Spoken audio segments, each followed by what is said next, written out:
Hey, hey, hey, welcome back to Drive Time. I am your host, Craig Pasta Jardula, and we do it live, bringing you all the hot takes, headlines, and unfiltered opinions that matter most.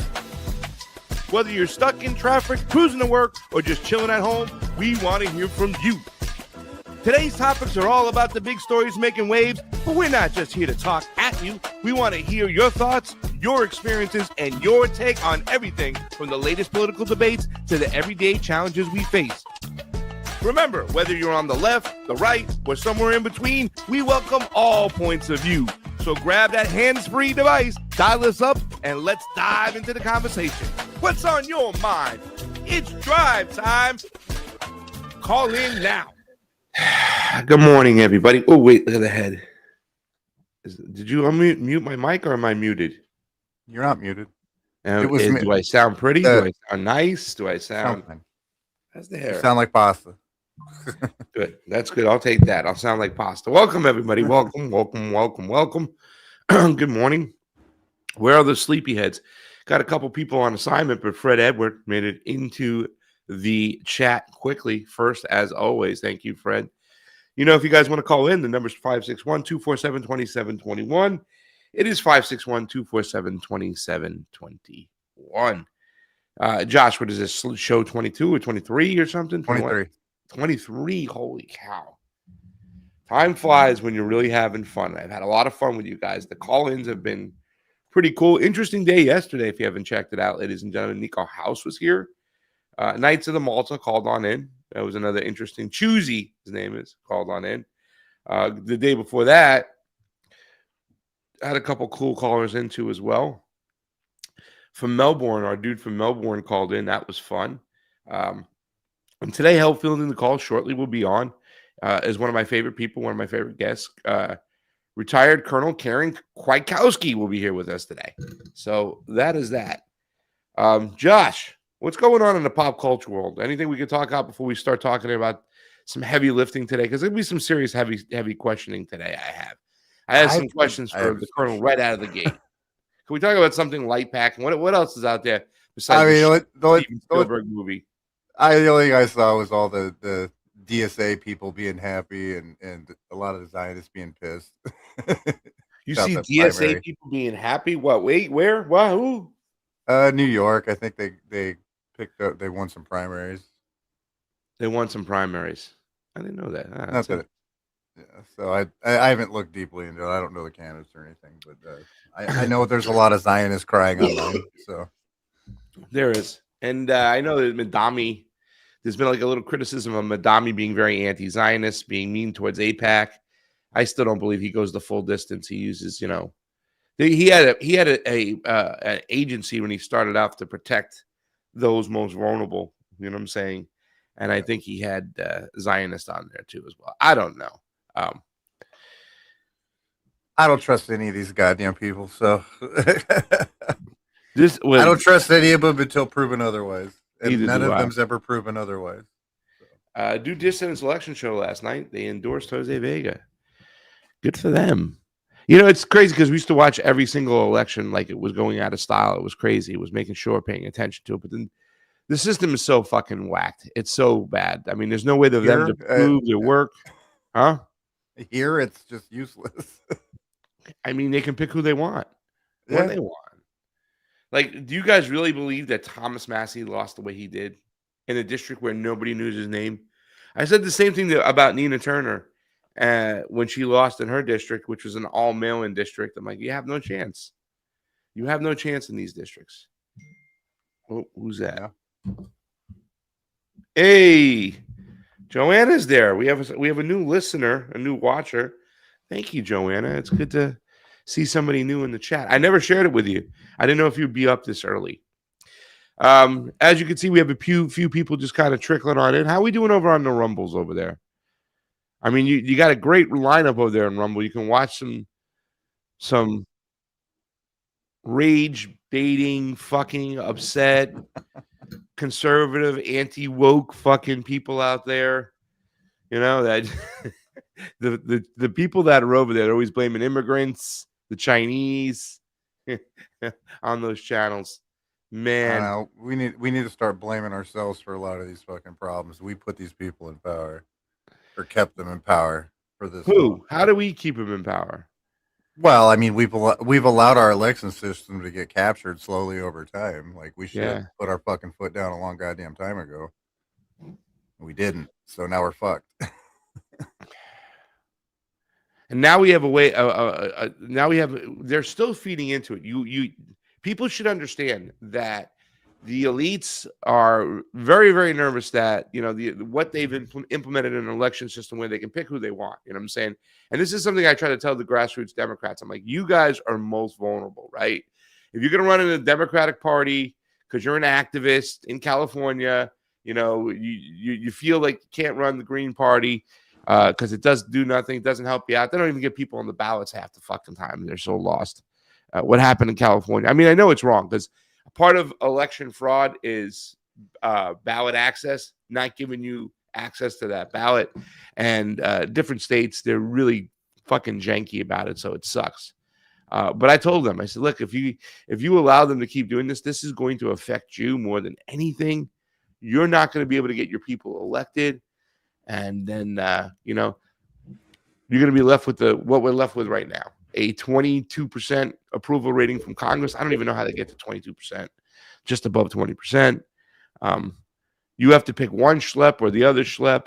But, there's a bunch of people who buy into it. I saw something. I heard Due Dissidents do an election show yesterday. I saw another clip of a bunch of DSA members. They really think that's like real socialism. It's latte liberals, cappuccino communists is all they are.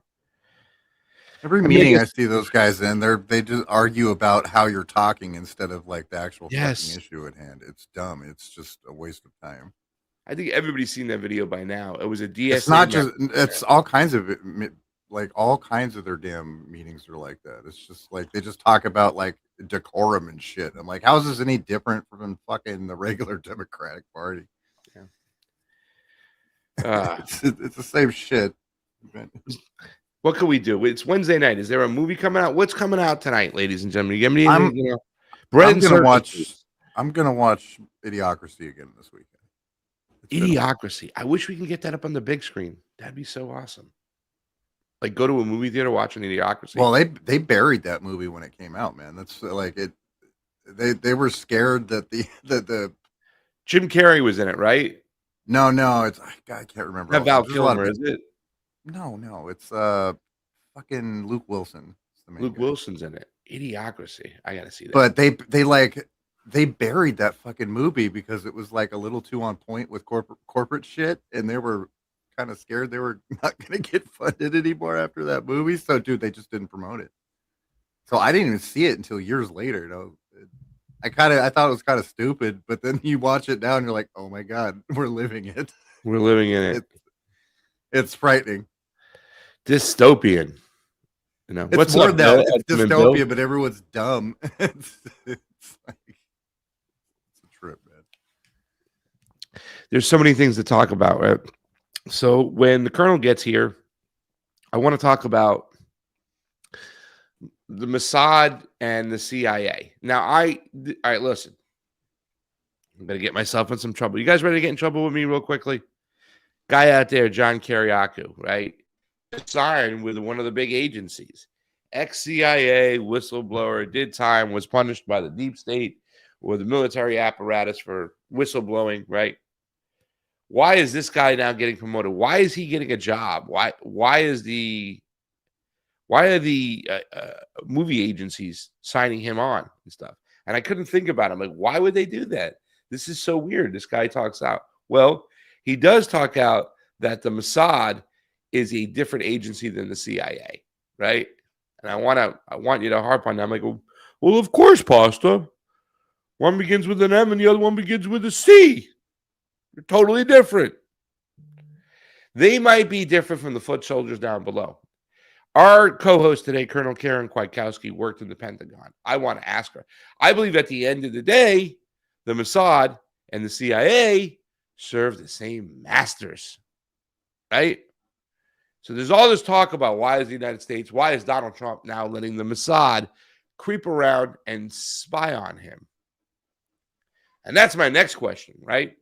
So you guys, ladies and gentlemen, you go out there, you watch a show, and for instance, I love Judge Knapp's show. I think it's the best show out there right now. Right? Really, to tell you the truth, it's probably it's the best show out there. I think I watch it because I can't watch anything on the TVs. When I put something on the TV for my mom, and I peek a little bit, and she can't communicate properly. But I think she's at a point where she's like, turn this shit off right now. It's so bad. You know what I'm saying? But when I hear like rhetoric that goes, so, hey, do you think Donald Trump made this decision because of X, Y, Z? Well, Donald Trump said this, but did that. Donald Trump, isn't it time we all start saying Donald Trump or Barack Obama or Joe Biden? We look at this next major election as the sham it fucking is. Do these people, does Donald Trump, in your mind, have any say in the matter, or is he just a puppet? In fact, Josh, if you could make a banner, does Donald Trump have a say, or is he just a puppet? So to discuss that and figure that out, we're going to bring in our co-host. She's up there early. She's got the dog fed, the cows fed, the grass is green, the sun shining. How is it out over there? It's good. It's good. The weather we had some rain, so things are gonna be green for at least a week. We're kind of in drought conditions, just like most of the country, or the farm country anyway. Well, maybe you can call the Mossad up and ask them to use the geoengineering to get some water over to you. And tell them that we'll even incorporate them into our military system if they'll just give us some rain. All right. Greg, I wish my mom could Trump-splain. My mom had a stroke about 1.5 years ago, and she hasn't had word since. It was very interesting in the last couple of years when my mom was coming around with me. My mom has always been by my side. I'm very close to my mother. When I've ever done events, and she liked the fact that I was doing these election events because she knew I was not a Trump supporter. She knew ideologically wise I was different. You know what I'm saying? She always knew I was pro-immigrant. That was one thing. So when she'd come to these events, she was like very proud of me, the fact that I could speak to different people from, different walks of view. But she'd heard me curse about the Democrats so much that she was like, are you coming over to this side? And I'm like, no, Mom, that's the point. You shouldn't go to any side. These sides is what's getting us. Yeah, but, you got to pick a side. It's either one or the other. Or otherwise, your voice is, well, Mom, that's the quagmire we're living in. So I'm going to hit you with a big question right out of the gate, Colonel. Now, if anybody wants to call in and speak to Colonel Karen Kwiatkowski, please do so. 561-247-2721. It's 561-247-2721. And I'm going to make you big on this one. I'm going to let you go on this because this is a tough question. I might get you in trouble today, right? There's already people saying, do you hear Karen's going on with Pasta? I heard she's getting into collectivism. Oh, no. Oh, no. What are we going to do? They're stealing Karen Kwiatkowski. You can't let common sense leftists go talk to Karen. It's just, not true. But, I like to think of that I have that much influence in my fantasy world. How much influence does this guy have, Donald Trump? Because today we're going to talk about Donald Trump. We're going to talk about the CIA and the Mossad. We're going to talk about Hezbollah and Hamas. And then we're going to finish up with Tulsi Gabbard, which she is persona non grata. I am so disgusted. I am so upset. And I'd like to get your opinion about that because obviously, for people who don't know out there, is that Karen worked through the Pentagon at one point, right? You were there. Mm-hmm. So you know some stuff. But my question to you is this, because I heard this as I'm listening to your piece with Judge Knapp right out of the gate. Mm-hmm. And Judge has this question. I was talking about, this is my favorite show now. It's kind of crazy that a guy who used to be on Fox News right now is my favorite show out there. I mean, it's bizarro world, but who cares? I'm anti-war. I'm anti-imperialist. The judge is there, but there are some questions.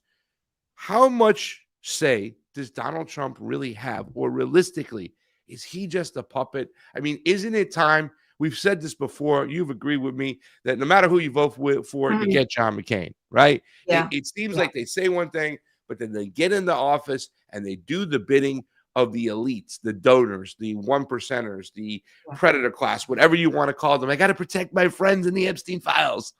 Yeah. Does Donald Trump have any say, or is he just a puppet at this point? Yeah. I think he's the same, pretty much in the same control as the other presidents. There's the staffs and the institutions.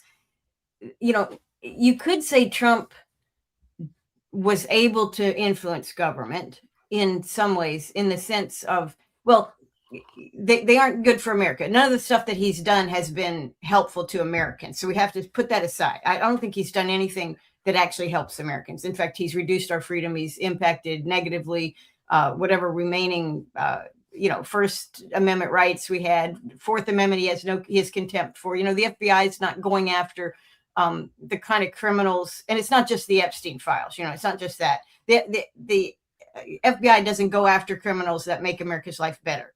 They're not doing that. They are serving the state. So you have this idea of the state, you call it a deep state or just the state, and it is still getting served.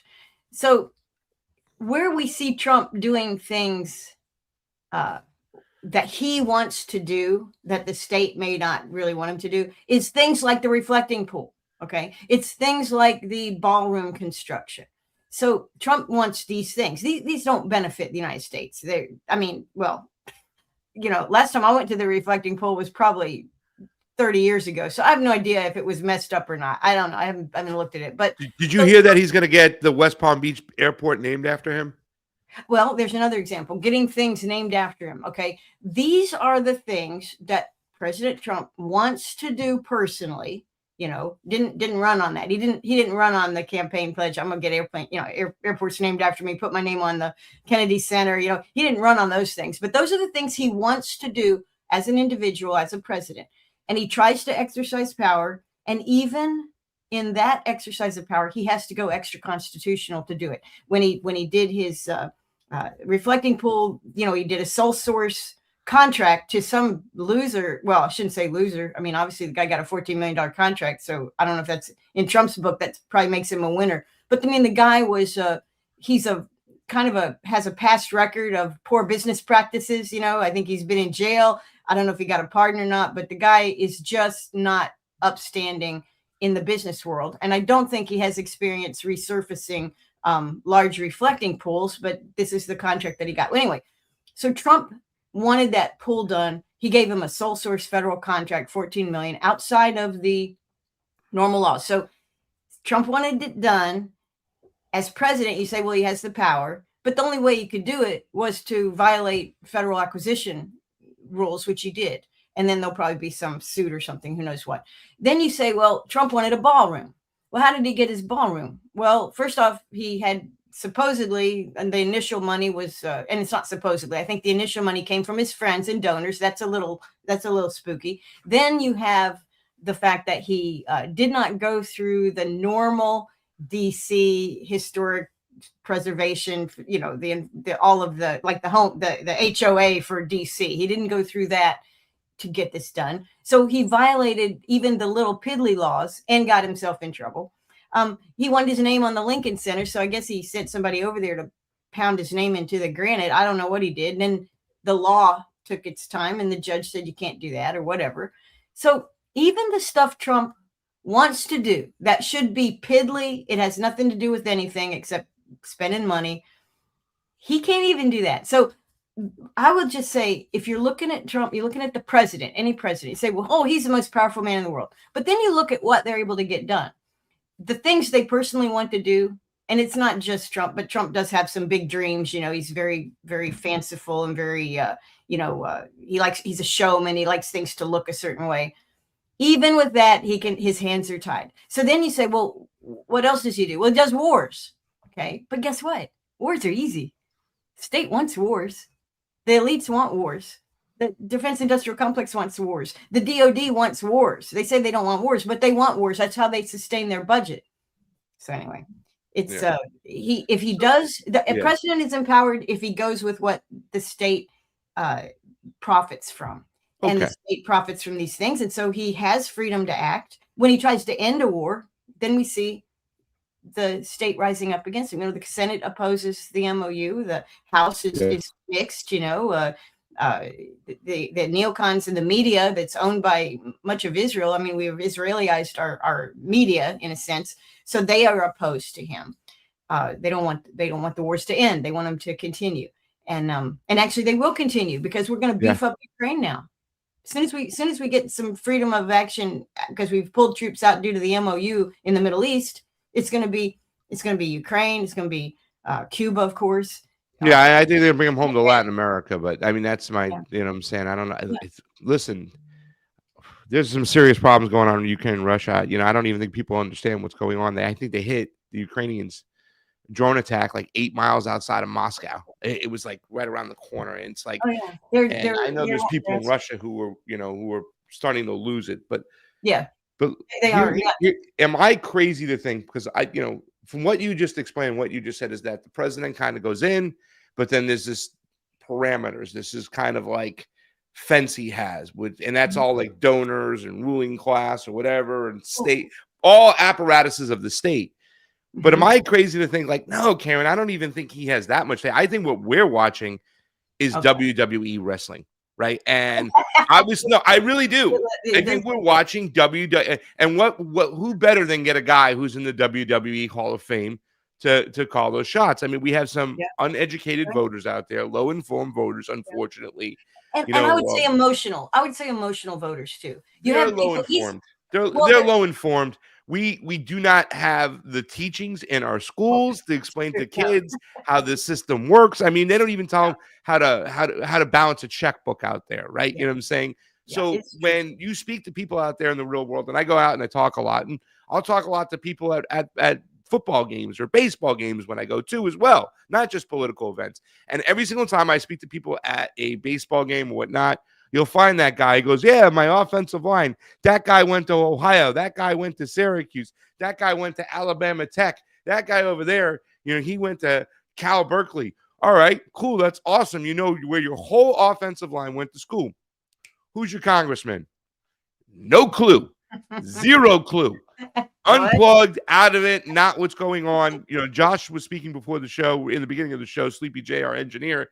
He's saying the people have to take some accountability for this. I mean, our election systems are crap. They can pick whoever they want when they want. There's no, I mean, people should pause for a second and go, wait a second. Our Congress has a 22% approval rate, yet they have an 85, 90% retention rate. Like, in other words, they stink at their job, but they keep getting back. Yeah, because those who pull the level of power keep putting them in power. So when I see what's going on in front of us, I see complete kabuki theater. And when I hear, well, Donald Trump doesn't like the Fourth Amendment, he's pushing these things on due process, I see that as the state just putting in their players to cover for them. And this is more about concentrated power behind the scenes. I hate to start getting all conspiracy theorists, but there's a government behind the government. Because my second question is to you too as well, and I'll let you mop up to this. I was talking about John Kiriakou, right? Everybody knows who John Kiriakou is right now. People don't understand, for those who are paying attention, why would an entertainment agency, ones that are attached to CAA and all the crazy actors, why would they sign John Kiriakou? Well, John Kiriakou always tells that story that the Mossad is different than the CIA. They serve the same masters. Yeah, the foot soldiers down below, like Kiriakou and the other guys, might think that they're separate entities, but they're working for the same guy. They're working for the same people. You know what I'm saying? So I'd like you to respond to that too, because I know you worked at the Pentagon, and I'm sure you didn't know maybe what was going on behind the scenes at the ups. You might have thought that you were in different departments and you just had to work. That's a colleague of mine from Israel. No, it's the same team. Go ahead. Yeah. No, I mean, it is the same team. And also, there's a whole school of thought that is beyond the Mossad, CIA, or the U.S.-Israel unification program that's been going on for quite some time, but also that they trace it back to the UK. The whole what is the banker thing? the guys that Rothschilds and yeah, the Rothschilds. The guys, I was going to say the guys that owned the boat that Ivanka Trump jumped off of when she swam to Albania and discovered a paradise that she could get her husband to buy with Saudi money.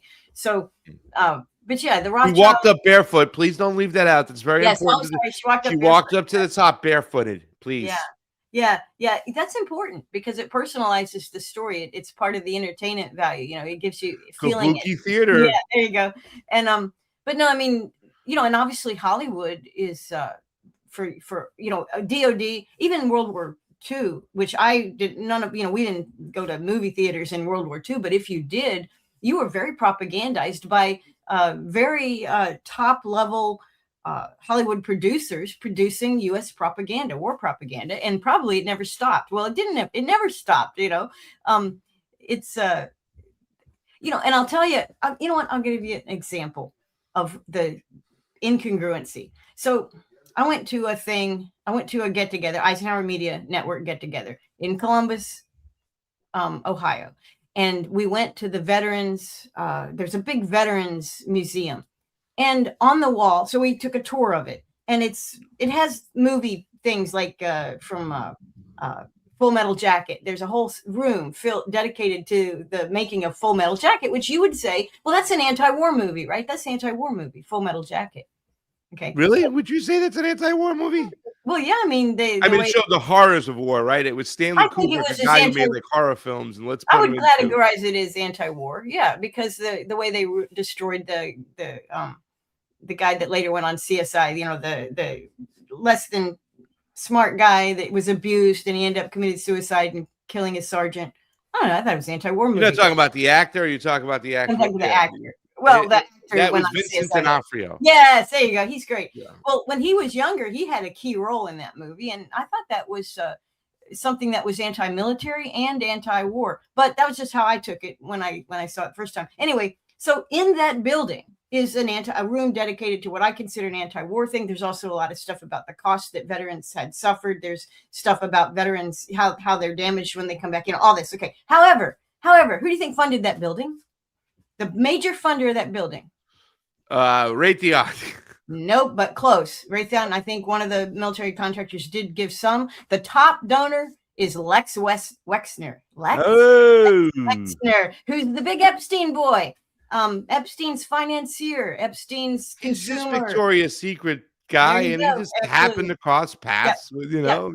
And not only that, and not only was Lex Wexner and his wife number one, number two was Wexner, something Wexner Industries or a Wexner LLC that was geared towards good works or whatever to compensate, whatever. So we're in a building, just walking in that building, and of course, the first thing when you take the tours, you see who funded the building, who the major donors were, and you look at that and you get this icky feeling, like I'm in a building dedicated to talking about, well, they are promoting war in a way because they are making veterans heroic, even though in the basement you have what I consider to be a dedication to anti-war movies, but you know, funded by the elites, funded by the global elites who make policy and give every once in a while, give the families of veterans who die in the wars that they need to profit from, that they foment around the world, something to feel good about. So it fits perfectly.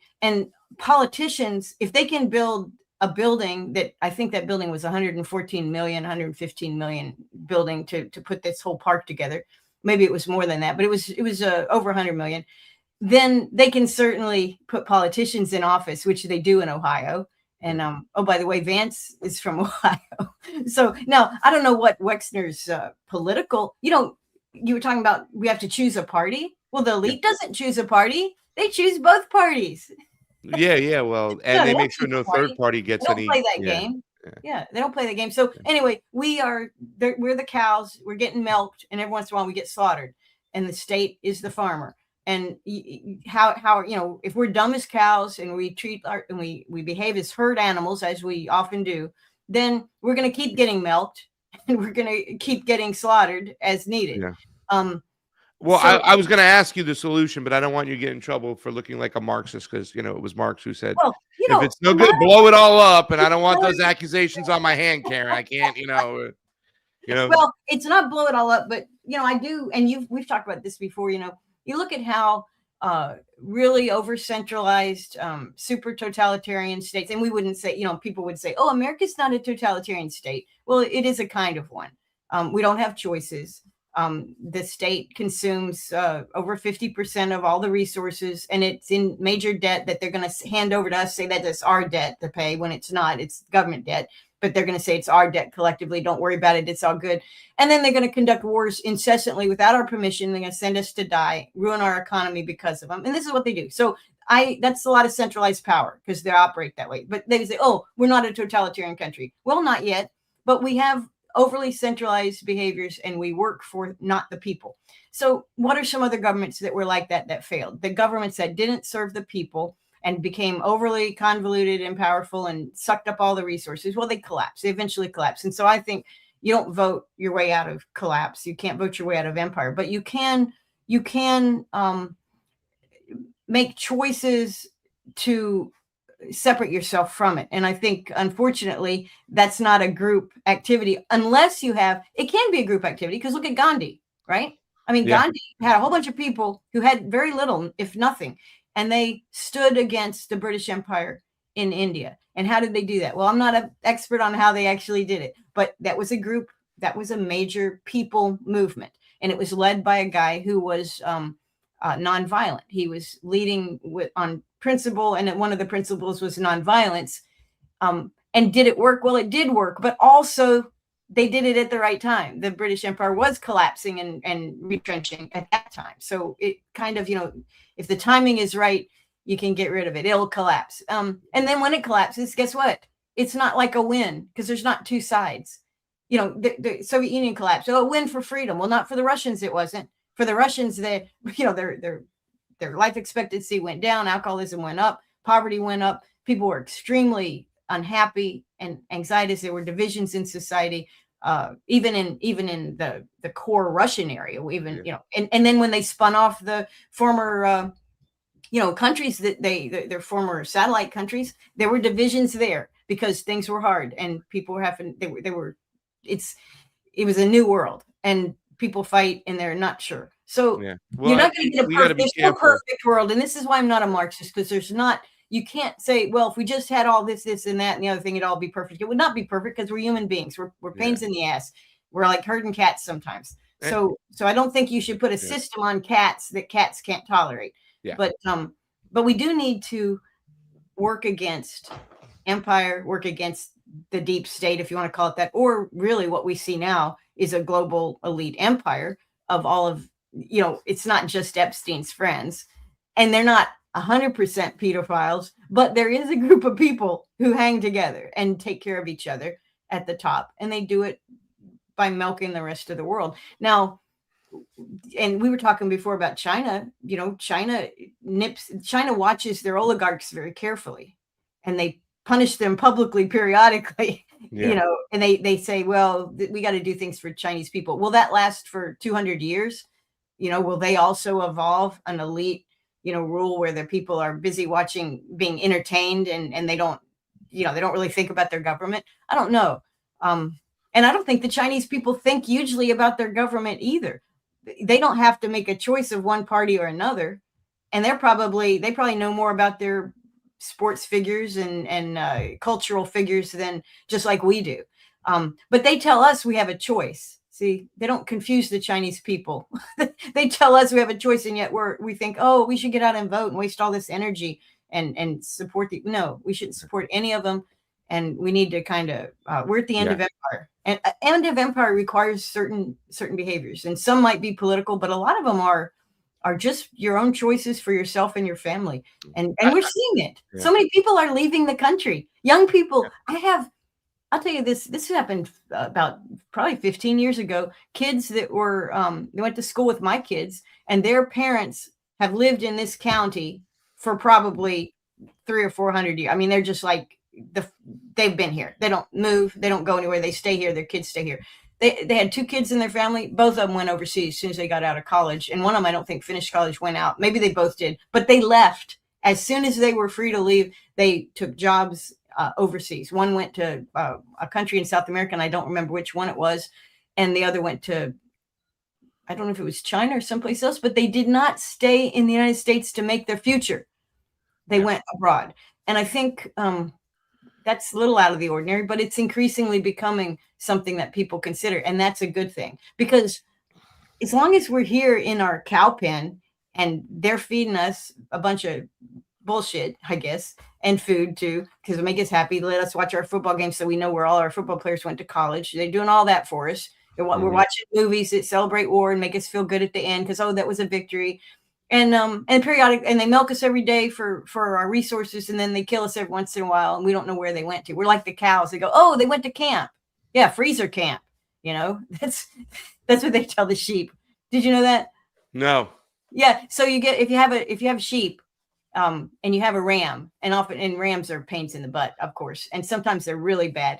And so the conversation amongst the sheep, the sheep people, just not local, small herder type mentality, not like massive sheep, but the small herder has to make a decision, and they say, who's going to camp? And they go, oh, I'm going to camp, and it's freezer camp because they're going to the slaughterhouse. But for sheep, we love our sheep. We're not going to tell them that they're going to, we're good. We're the good deep state for the sheep.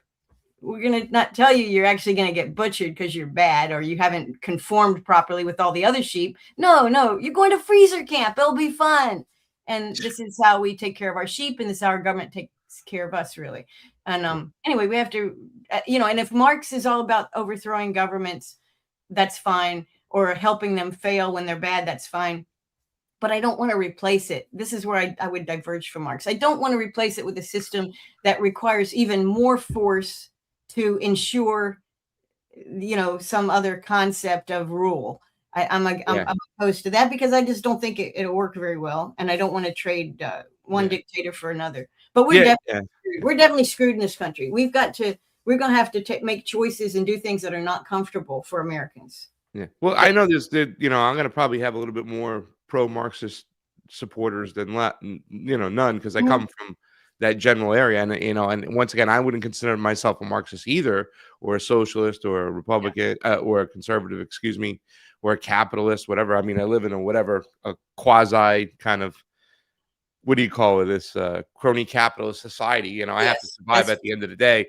As much as though I'd like to live in a world where there's more peace. I do this because I'm essentially, at the end of the day, I'm trying to build more bridges that lead to peace, bring people together, use my talent or my skills of being able to talk or shoot the shit with people, to have a conversations, to wake them up, to see what's going on in front of them, but also just to be kind and loving to one another, because understanding that we're all we have. I say it often, once we're one species on one planet, we have to play nicely in the sandbox together. But I can look at Marxism and I can say, well, the fundamentals of Marxism, right, whether it be socialism having too much control at the top, right, whether it be the state or corporations, fascism or communism, calling the shots, it seems like we, the little people, are going to be doomed no matter what. So we have to be careful of that. But we can look at it and say, listen, workers on the planet, we need more right. There needs to be more workers' rights. I don't think a lot of people who identify in the streets nowadays, the ones that get out there as socialists and communists, really are all about Engels or Marx or whatnot. They just see corporations raping people dry, and they want some money for themselves. I know where libertarians are like, taxes should go away completely. Okay, I get it. But if taxes are going to be involved right now, we're going to have taxes, they should go to things that benefit society and the people, roads, infrastructure. So when people go, oh, you're a socialist, I'm like, fuck off, man. I just want to see people have nice things. What's so wrong with that? Call it what you want, and they call it public money, but they don't use it for the public.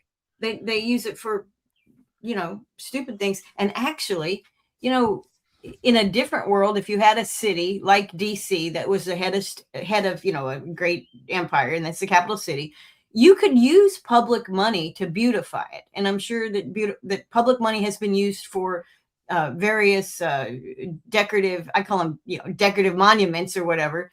China, go back to China, right? Public money used in China. And once again, China, the reason why they're not so much a more informed voter, because I hate to say voting, whatever, but those choose their leaders, right? Whatever the case may be. Because there are elections in China. I should look more into them. I haven't looked into them. But whatever the case is, they spend money on things that benefit the people. They've been able to remove people from extreme poverty industrialize and modernize their country. Mhm. They're zipping people around on high-speed rail, right? Yes. You know what I'm saying?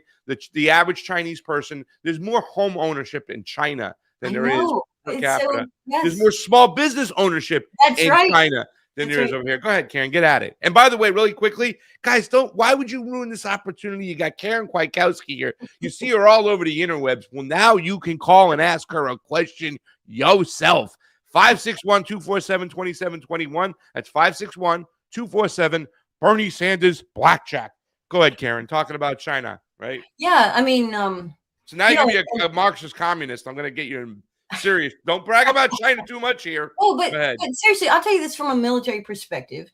I don't have any desire to serve in the Chinese military, and I have discouraged my own children from going into our military. I'm not pro-military, but China's military, it takes a lot of public money. But you know what? They build great things that are military things, and they're aimed toward defense. But obviously, these are things that kill people and can be turned on their own people, right? I mean, if you have a big military, it can always be used domestically. This is always a concern. Even the founders thought this way. They didn't want a standing military because they figured at some point it will turn on the domestic dissenters. So, but in China, so they have got a big military, but they spend a tiny fraction of what we spend. They spend a tiny fraction of their money on this military, which due to the technology that we have in computerization and automation of production, all these things, which again, does it taking away Chinese jobs that they have robots building cars and tanks and ships? I don't know. I don't think the Chinese seem to be, I don't think there's a massive unemployment problem in China. Seems like they're happy to work. Now, again, I don't know how happy they are, and I don't know what they get paid. Home ownership says a lot, right? It says a lot about small business ownership too. I mean, small business ownership says a lot about maybe they got a big, growing, booming, actually a booming middle class potentially. So, but their military is as good as ours. It's probably better than ours. It's definitely bigger than ours in terms of army type stuff. Ships, they got way more ships than we do. Missiles and things like that. I mean, it's bigger than ours. It's equal to or better than ours technologically. It's newer than ours because we fly, our refueling aircraft are 60 years old. We're still flying them. So they're not doing that. They've got much newer stuff, and they spend a fraction of the public till on that military. Yeah. And that military actually, since they're not an empire in the sense we are, they're not going out putting bases everywhere and trying to control other people's governments so they can use them as part of the empire. Their military actually serves a defensive purpose because there is no one on the planet that's going to try to take on China militarily. Nobody's going to do that. They're just not going to do it. So that's what your military is supposed to do. It's supposed to keep you from being attacked. And of course, if you are attacked, you would prevail. But if everybody presumes you will prevail, they're not going to attack you. So, and it's a small investment vis-a-vis the entire Chinese economy. It's a small percentage. Then you look at ours.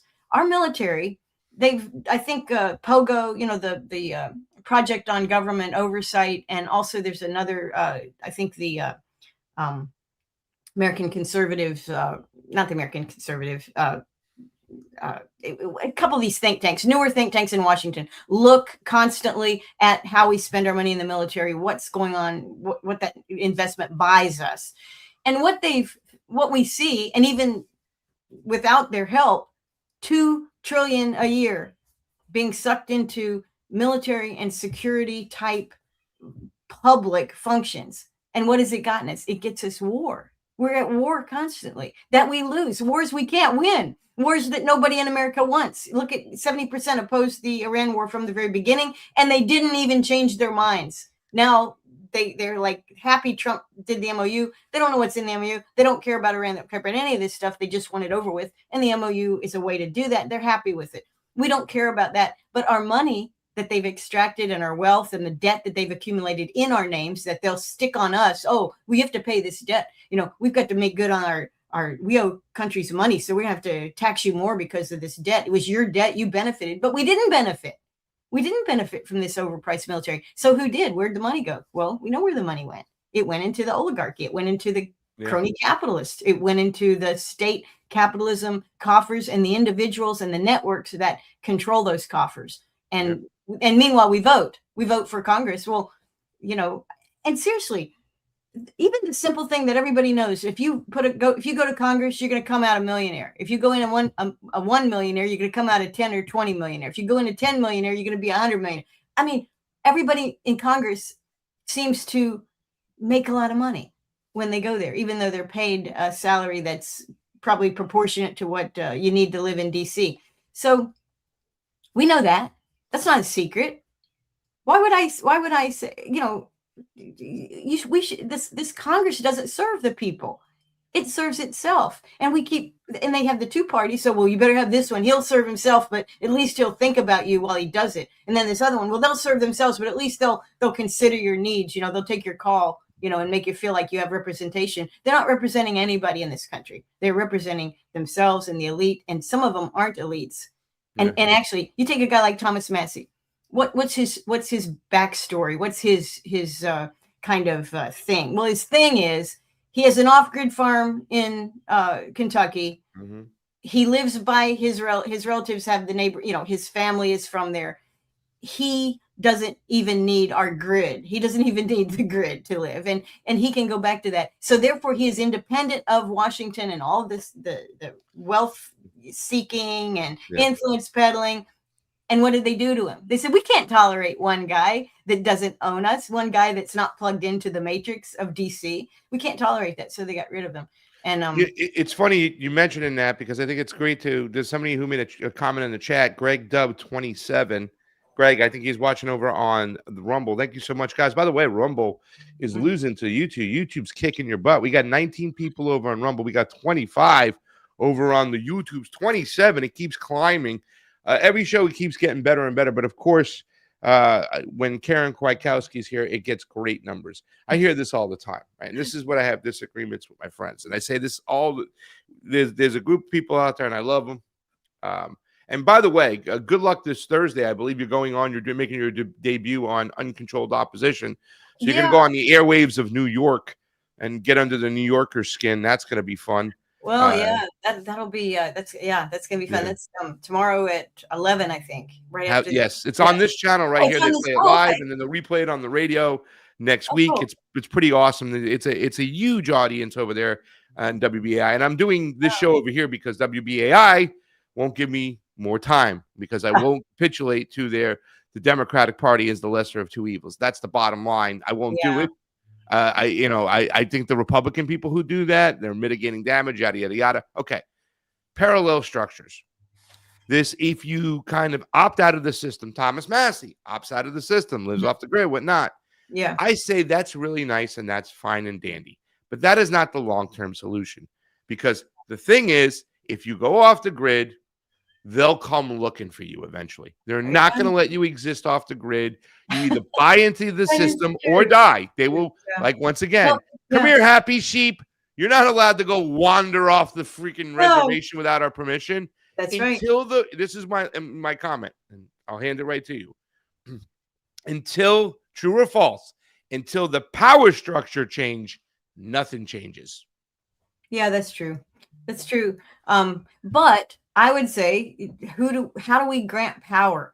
And I think also, we have, when you think about Americans and the obsession, we think about what we watch on our social media, what we watch on like TV shows. We watch a lot of reality shows, and they're all fake. And all the people who watch reality shows know that they're structured and fake. But it is very often about people negotiating power for themselves or for their project or whatever. It's about this. So this is very human. We have power. We give it away. Sometimes it's taken away. How do we go through life in this world where power is important and we want it? We need it for fulfillment. But we're in a world where our power is contrary to other people's power and government power, especially. So we have all I'm saying about that is we have the tools to wrest power, WREST power, to take power from where it shouldn't be, where it's been overly concentrated. And I love the way you're pausing and being very careful with your words right here. Just be careful. What are you saying? We grab Yeah, your pitchfork. We have the revolt. power. Wink, wink. Yes, we Right? have the means, and you know, we have, and also how to think about, like, I live out in the, I mean, I live in the country. We have, you know, animals, like wild animals, like that don't really, they live with you. I mean, like, let's say even a possum, because I had to take 2 possums off the porch this morning, and they're babies, so they were young and they didn't cause a problem. But They I have, look cute when they're babies, but they're when they grow adorable. up, they are They're sons adorable. of Yeah. ugly. Ugh. Yeah, they do. They become very ugly. But you know, an animal, even an animal like a possum, which is a generally shy animal. You know, they're known for so-called playing dead. You know, when they get stressed out or they're scared. But if you corner a possum, if you you're messing with a possum and it's cornered and you're threatening it, they don't play dead. Have Yeah. you ever seen a possum with his mouth open? Yeah, Like shark teeth, man. they're They got these creepy huge, looking. they're Yeah, creepy looking, they're yeah. scary looking. They have these big, large mouths with very, very sharp teeth, and they hiss, they make noises. They will defend their right. They'll defend their rights. And otherwise they're very good citizens. You know, they're just quiet around, skulking around, doing what they do, and they're not troublemakers. But if you mess with them, they will defend themselves. And I mean, even the most passive American in this country who says, well, I don't worry about politics. You know, I don't understand it. I don't have time. Let me watch sports instead. Let me watch a movie. We can't do anything about it. When you're cornered, you will. Even the people that are totally in the political lane and they don't really want to upset anything. When they're messed with, they're going to be possums cornered and they're going to fight. Now, that's just the possum, the most gentle of animals. You got other animals that will mess with you. So they'll just come out and mess with you if you even, you know, they don't want you there, and they're going to be bristly. So, but our people in this country and all people everywhere, we have a range of behaviors. But if we're pushed hard enough, we'll all fight back. We all have power. We will assert power over our life, our choices. And actually, that's what, you know, independence is. You know, kids leave home, they push them out of the nest at some point, and the idea of being an adult is you have control over your life. Now, we know in reality, politically, we don't. We have very little control. You know, we are cogs in a machine. The Matrix movie is real. I'm sorry. I don't know how these guys figured it out, but We're not there yet, though. We're still at Not quite Skynet. there. We're still in the Terminator. So Yeah. don't worry about it, guys. You got some time. Got a little bit of time before we're completely plugged in. But yeah, so we have what I'm saying is, we the people, individually and as groups of people and as mass movements, have great power. It is waiting to be discovered. We have the tools that we need. And it's not like we have to study the Congress in detail and know all the bad guys in Congress. We can broad brush it. They broad brush us. We're workers. We pay taxes. We'll do what we told. We don't need rights from protected according to the Constitution or any other thing. So they make assumptions about us. We are free. We are justified in making assumptions about our government. And those assumptions can be broad brushed. Are they run by an elite? Is there a power that behind the presidents that we elect? Is the Congress honorable? Hey, let's broad brush it. No, they're not. They're not. They're not deserving of our respect. And I think we need to cultivate that disrespect for government. And, you know, this is like the 250th year, right? They were doing this at all these little towns are doing birthday things. I think Trump probably has something planned for the 250th thing of the Declaration of Independence, not the Constitution. Constitution was the Constitution was. We don't pay attention to that. We don't need that anymore. We don't. Yeah, but also, even when it was formed, that was a coup. There's a whole book, there's books and a whole series of revisionist history that look at the making of the Constitution. And you know what? We don't need to know that history. All we need to know is they locked the damn doors in Philadelphia. Yeah. They did it in secret. Okay. That's all you need to know. People were saying, what are you doing in there? What are you doing in there? Then when it was done, the lady comes up to Ben Franklin. What'd you do in there? And he goes, well, we made a republic. Well, they didn't really make a solid republic because we could see the Constitution was fraying from the very beginning. But anyway, the Declaration of Independence was very clear. And what they were condemning there was the British government, which was the government. You know, the British government was our government in the colonies. And they didn't like it. And they were complaining about it. And guess what? There was no internet. There were no vast amounts of libraries and books out in the various colonies. People worked hard all day trying to make a living. You Most couldn't of them, Google anything back then? no. And Ah. yet, without any of that stuff, people knew their government sucked. They knew the British sucked, and they knew it because, first off, many of them saw it with their own eyes, but then they told their friends and neighbors, and it was like a fishtail. Yeah, they did this, they did that. And as every story was retold, it got worse and worse. But you know what? That's okay, because even the worst thing that the colonists thought about the British was not bad enough. It was not bad enough. It covered all the ground, but didn't go far enough, but it was fine. And so this declaration, we said we can't have it. We need something like that, and not a declaration of independence per se, but we have huge powers that the people that lived 300 years ago or 250 years ago did not have. We have information. We have the power to network. We have the power to argue and debate ideas in real time without interference. Now, sure, you get shadow banned, you can get debanked and deplatformed, but guess what? When that happened with YouTube, when they got all, antsy about, oh, we're going to control everything because the government and the deep state wanted it that way, all kinds of other YouTube competitors like Rumble, sprouted out. The technology allows people great power. And instead of just using it for entertainment, which is great, and learning and education, like how do I fix my car? That's great. But we can also say, how do I fix my country? How do I connect with like-minded people? How do I expose what I'm seeing, so that others can become engaged, more engaged in this? Because look, change is going to happen one way or the other. Okay. Just like a tidal wave, change happens. Yeah. So do you want to ride on the tidal wave on your surfboard because you knew it was coming? You're kind of planning for it. Let's see what we can do. How do we make this work? Or do you just want to say, oh my God, it's a tidal wave, and plop, you're covered. You're drowned. Well, I don't think we want to drown. We don't need to. I think that a lot of people are waking up and recognizing what's going on in front of them, but I still think they're pitted to blame somebody else. You talk about Rumble coming along after YouTube being horrible, and YouTube has been horrible. And I appreciate everybody watching. They've been terrible to me over the years. They've, demonetized me, suspend me. I haven't, for my original channel that me and my business partner Fiorella Isabel started almost 8 years ago, it's still not monetized, and they won't give it back to us. And she went to work in Russia, and they got even worse for us. And it's terrible. But I think that what I'm trying to get at is that I think that the problem is, Josh, did you test the phones today, by the way? I did. And nobody's calling through. This wow. is crazy. It's crazy. 561-247. Huh? Call in, y'all. Calling in 561-247-2721. Problem is people are pitted at each other, right? And also the mechanism they have where it looks like a different way is still the same way. In other words, they're just sheep herd. They're moving you to the left, but they're still sheep herding you around into the big, head chopping machine. Rumble, controlled and run by Peter Thiel and that whole group over there. Oh, that's a Peter Thiel thing? I did not realize Rumble's a Peter Thiel thing. We do have a caller. By the way, I did not know you spoke Russian. You said "inyet."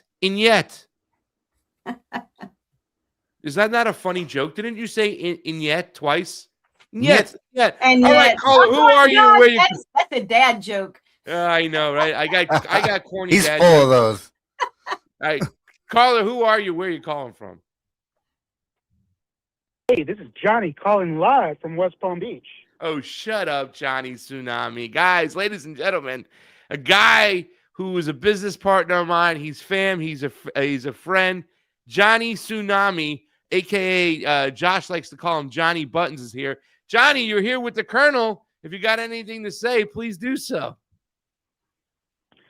Very interesting topic. Speaking about the Constitution, foreign country controlling our country. I think this is a fundamental topic that can unite people from all sides back to this central issue. Mm-hmm. Yeah, I agree. And that's pretty much what I want to say without saying... I disagree with him, too. I disagree with my friend, right? So another foreign country, we've said it on this show, that's the scapegoat. That's what they look at in front of their face. There are people behind that are making so much money. And we're going to talk about Hezbollah and Hamas in a second, but what Johnny's saying, a lot of people are out there saying, Karen, Yeah. including yourself, you're kind Yeah, of in that I'm camp. You saying write articles about it. Yeah, but- Israel is to blame. Am I right or am I right? Well, I mean, it's what made Israel is to blame. You know, the whole concept of kind of how do we maintain colonialism in the 21st century? You know, this is I mean, look, think about how wealthy the colonial European countries became in their era. I mean, even Portugal's not wealthy now, but when Portugal was one of the first ocean-going European countries to go out and get colonies, they became the wealthiest, the fastest, and then all the other, they're all doing it. This world competition to steal, rape, pillage, and control the world, and then so World War II happens, and maybe those empires are over, and maybe we see liberation of post-colonial liberation, but it wasn't really, because the systems that controlled them, the debt systems, the control systems, I think back to the Italian prime minister when she was running, or she got elected, and Maloney? Yeah, Right. Maloney. And Maloney was they were fussing and fighting with France, and Maloney gave a powerful speech in Italian talking about how France operates its African and other colonies. You send them, you print these colonial francs for them, special money that you print on paper, and you take their gold and all their assets, back, and you give them these little chips of paper. And he's saying, you do that right now, because it sounds like, oh, well, that was old colonialism. No, that's current day, present day France's relationship with their former colonies. And so we're a former colony of Great Britain. Right. And this idea that how it really works is you have a control. You have resources, your resources are extracted, the controller stays rich. So that, I think, is kind of the thing. And I don't think, Israel is to some extent a scapegoat. On the other hand, Israel shares the hardcore belief that colonialism is the way to operate. And also, just like European colonialism was very racist, very ethno-supremacist. Obviously, it was There's no racism in Israel, is there? Yeah. So, but it was all this, racism, religious unity. Like, what did we say? We said God and gold was why we conquered the Philippines. That's what they told Smedley Butler and the whole world. We have to bring them Jesus. Well, they were already Catholic, so I don't know what that was about. But we know what it was about, because that's the model. That's how colonialism was so successful and worked for centuries. And they don't want to give that up. It's a model that we're not stuck with, but we kind of have. It's still in play. I guess you could say it's still in play. So the question is, who's being colonized and who's not? Who are these guys colonizing us? And if it is another country, well, not really another country. It's like you said, it's the colonizers, this elite group. And we do need some scapegoats in some regard, because, in fact, this is so weird, because I'm writing an article right now, because I haven't written one in a week and a half. So I got to write an article, and it's actually about Tulsi. It starts off with Tulsi as her example, but it talks about goats and scapegoats.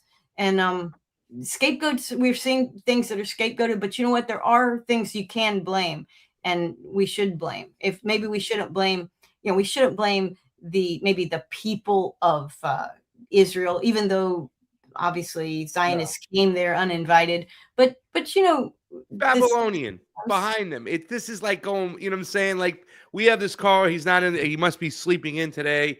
When you look at like the Knights of Malta, the Jesuits, the whole thing. Oh, I remember that from, but I mean, there's a lot of theory to it. There's a lot of stuff. And I like him because his solution to get out of this is a peaceful one.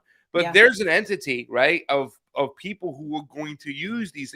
To me, the elites let you see what they want you to see, right? Yeah. And they want everybody to go, Israel this, Israel that, Israel this, Israel that. It's Israel, right? Like, we can't end this MOU. We can't get this MOU because of Israel. Go ahead, Johnny. You're saying something. You're saying this is a smaller picture, and you're saying there's a bigger picture. Yeah, I'm saying there are people behind the scenes, bloodline people. This goes back to the Babylonian days, that are exploiting Israel for them to take all the flack, to take all the bullets. Look, in World War II, it wasn't Jewish supremacists that got put into the ditches and killed in the gas chambers. It was everyday Jewish people. The Jewish supremacists were able to run off with all the money, make so much, you know what I'm saying? They enriched themselves. Well, they were, in some ways, some of them, you know, in order, as part of, you know, shared agendas, worked with the Nazis. There's a Nazi, this is a Nazi Israeli coin, right? A Zionist Nazi coin out there. Exactly. So, you know, I mean, I think the elites, the Smedley Butler ones, the one he talked about, war's a racket. Remember, if you have a war in the Middle East, you got to ship sailors around, you got to clothe them, you got to feed them. If a sailor cracks a Coca-Cola in Iraq, that costs the state $6. You know what I'm saying? It's just ridiculous. So there's this whole other industry, non-Zionism, that makes a ton of money.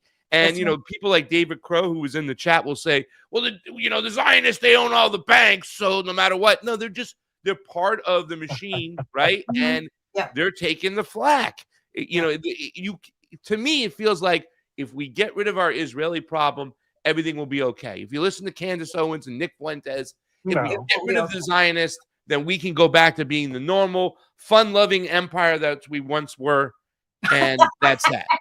Yeah, the fun-loving empire. Let's get rid of the Zionism and let's do it the American way, our way. We shouldn't have Ben Gvir telling us what to do. Johnny, I'll give you the last word. But your everyday American, you know, isn't thinking this deep, right? What they're seeing is this problem up front in their faces, and it is a serious problem because people are being jailed just for criticizing Israel. You know, there's a trepidation that I have for even saying anything like this, right?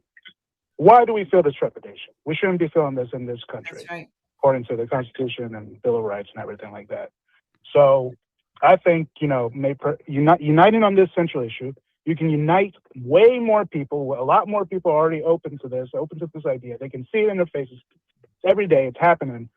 And then discussing these broader issues, these I would call it human nature, Pasta. I would call it human nature.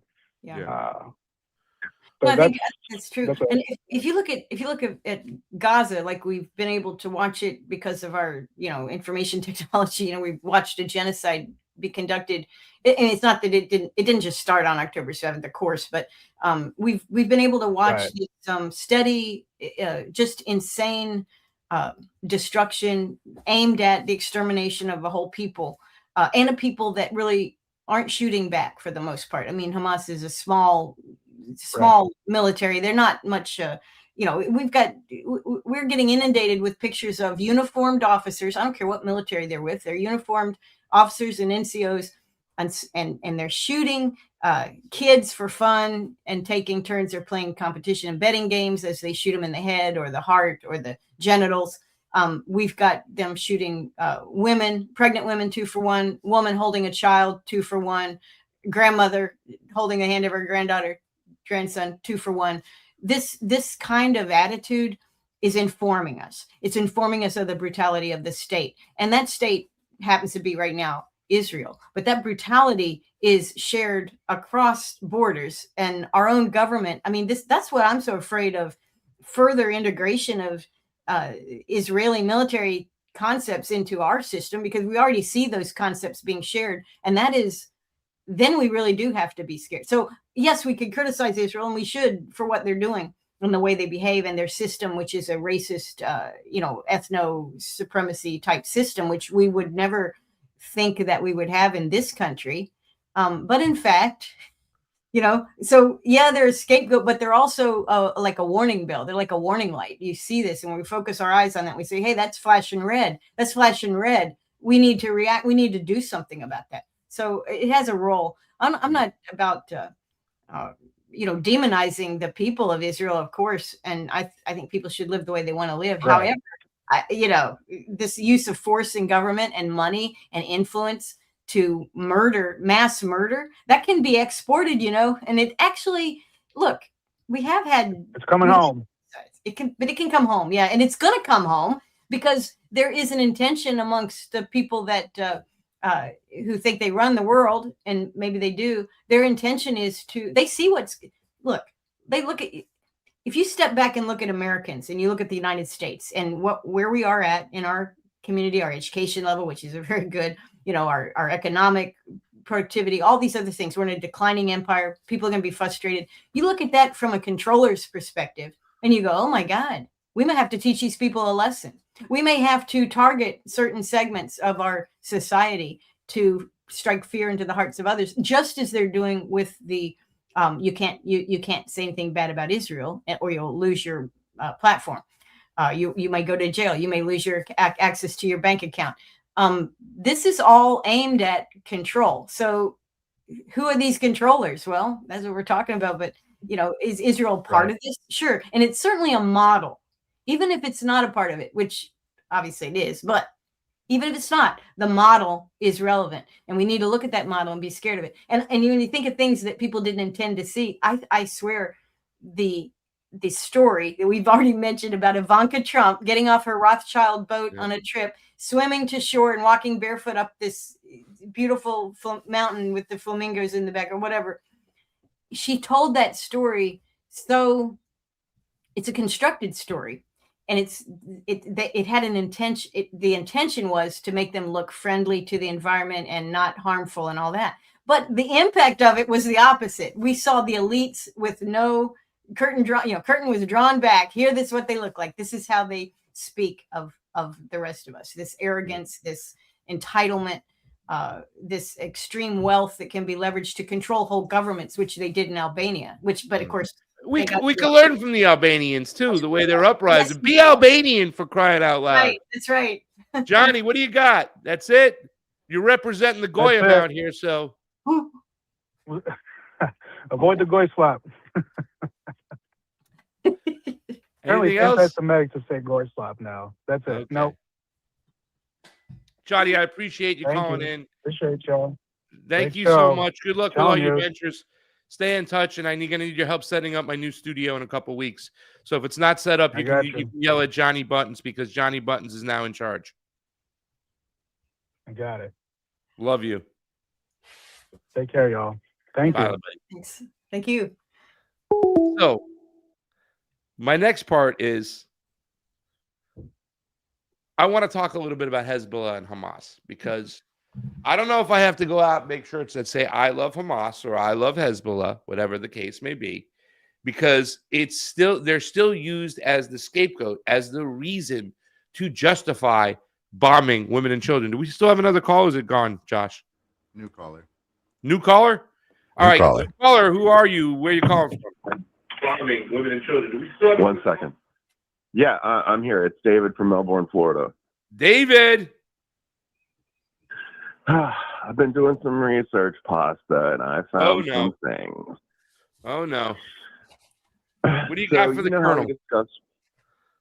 You know how we discuss Revelation of the Method? I've been studying Scofield and what he did. Our first Christian Zionist. You know about this guy? I've heard about him before. So Scofield is the one that took the King James Bible, which was already pretty damn messed up, and put in Israel and changed a bunch of definitions, put in the fact that the world is only 6,000 years old so that people would look at any information before that and pretend like it was heathen. And I looked into the six-pointed star of Samaria, which is the alchemical symbol for the combination of opposites: fire and water, air and earth, man and woman. The forced combination that they still use today. And I don't think Zionists know that before it was theirs, it was in the hands of Islam, and they were using it as their holy symbol. And that's important because right now they're sowing seeds and creating rhetoric about Islam, specifically like grooming gangs and something, but I've been looking at statistics. Americans are funding a program called Aliyah, which relocates convicted and accused pedophiles from around the world to Israel. Are you aware of this program? Well, they go to, if they're Israeli, they go to Israel because they're not going to get extradited. They're protected there, yeah. Yeah, they're protected. But I didn't know there was a program. No, I didn't know there was a program. Well, the Aliyah isn't just for, I think making Aliyah is for any Jewish person who wants to I think they encourage the children to make that trip, to become exposed to their Yeah. true country or their country was made for them, kind of thing. I don't know if it's specifically targeted to pedophiles. Well, it's not, but there are 10,000 relocated pedophiles in Tel Aviv right now who are still allowed to travel the world on our taxpayer money, who go on to abuse at least 100,000 children annually worldwide, according to their watchdog community. So they're actually, while they're on a crusade to talk about UK grooming gangs, which are horrible and have damaged 250K people, women and children alike, over the last 20 years, they damaged 100,000 plus children globally, including in America. And one of the people in this program is Brett Ratner, the Melania documentarian. Oh, wow. He was welcomed back to America and given $25 million. And he was given free reign of the White House and Mar-a-Lago for the documentary. And they were even bragging about how they brought in extra kids. We're funding this. Yeah. Well, I don't think Americans would put up with it. They wouldn't know if they knew that. Yeah, but it's already known out there. Like, we've been saying that if you're a pedophile, you're going to seek refuge and you go to Israel, and Israel takes them in, and they're going to be able to hide there. This is like known information. And so many people, like, I heard somebody say something the other day. We're talking about prostitution and talking about OnlyFans, and they're like, oh, that's part of the sex trade and sex. And I said, well, didn't you vote for Donald Trump? Yeah. Don't you still support him? Yeah. I don't want to fucking hear it. The guy is providing cover for pedophiles out there right now, at the very least. You can argue the fact that he was there, he wasn't there, that Roy Cohen was his mentor, and that was Jeffrey Epstein before Jeffrey Epstein, the accusations. But at the very least, we can simply say that he has not brought them to these people to justice. Oh, we know that. He's providing cover for them. Yes, yet these people will still go along with that, and they'll act like they're Christian and say this is terrible, but they're going to support this guy who's obviously protecting pedophiles. Sorry, go ahead, Dave. Yeah. No, you're good. Yesterday, we were bragging about an Antifa person getting 100 years. Ghislaine Maxwell didn't get 100 years, but that's probably because she has transhumanist U.S. Grants and programs that she works on. She's going to be let out. She's going to be let. I'll give you one better. She's going to be freed. Because if he's not going to get in trouble for sex trafficking children to no one, how could they hold her? If there's no one that's going to, if Les Wexner does not get charged, how can you charge Ghislaine Maxwell? Who did they traffic the children to? Hey, one better. Trump's home state is Florida. Melania's home state is Florida. Why don't they care about the 3 known co-conspirators in Florida alone? Why didn't they go to the witness testimony in West Palm Beach about a month and a half ago, where the witnesses straight up called out Epstein and Trump at the same time? They're just ignoring it. Yep. And the media Sorry, go ahead. No, I mean, it's true. And the media? Well, I mean, the media doesn't follow anything. It doesn't report anything that is not conducive to the state, Trump's message or the deep state's message or whatever you want to call it. They don't report those kind of things. When Tulsi Gabbard did on her last day, she gave the video on biolabs, and none of the major media picked it up. And of course, you can find it on X, but it took, a week, I think, before even one media. I'm going to be screaming about that in a second, because I got some questions for you there too, because she used the term controlled. She said accidental lab leak. There are 3 choices out there. We'll get to them. But Dave, any last comments before we move on? We got a couple people in the queue. Yeah. So I've been doing some more digging, and if you guys remember, Operation Paperclip happened right around 1948. Nuremberg. Can you explain to people real quickly, Dave? Let people know what Operation Paperclip is there, just because there are some newbies, some normies in here that don't know what Operation Paperclip is. Can you explain to them what it is really quickly? Absolutely, sir. Operation Paperclip was the U.S. effort to, quote unquote, compete with Russia during the Red Scare of communism to get all of the Nazi war criminal scientists into American hands or allies' hands. It was also documented in Nuremberg trial, which where they were trying to escape, that during the fleeing of the death camps, one of which was managed by Prescott Bush, Auschwitz, the Hussars were used to behead, hunt down, and actually cannibalize Jewish refugees. This was well documented in Nuremberg. I'm not making this up. And what they did is they stole the Jewish gold. They even ripped the teeth out of their mouths and melted it down and used that wealth to relocate to 3 locations in the world. One was America with Werner von Braun, where we directly brought in 1,400 war criminal scientists. But we also filled up Boleshoe, Argentina, which is still a Nazi city exposed by Annie Jacobsen, and Israel. And this is right when the Nakba happened.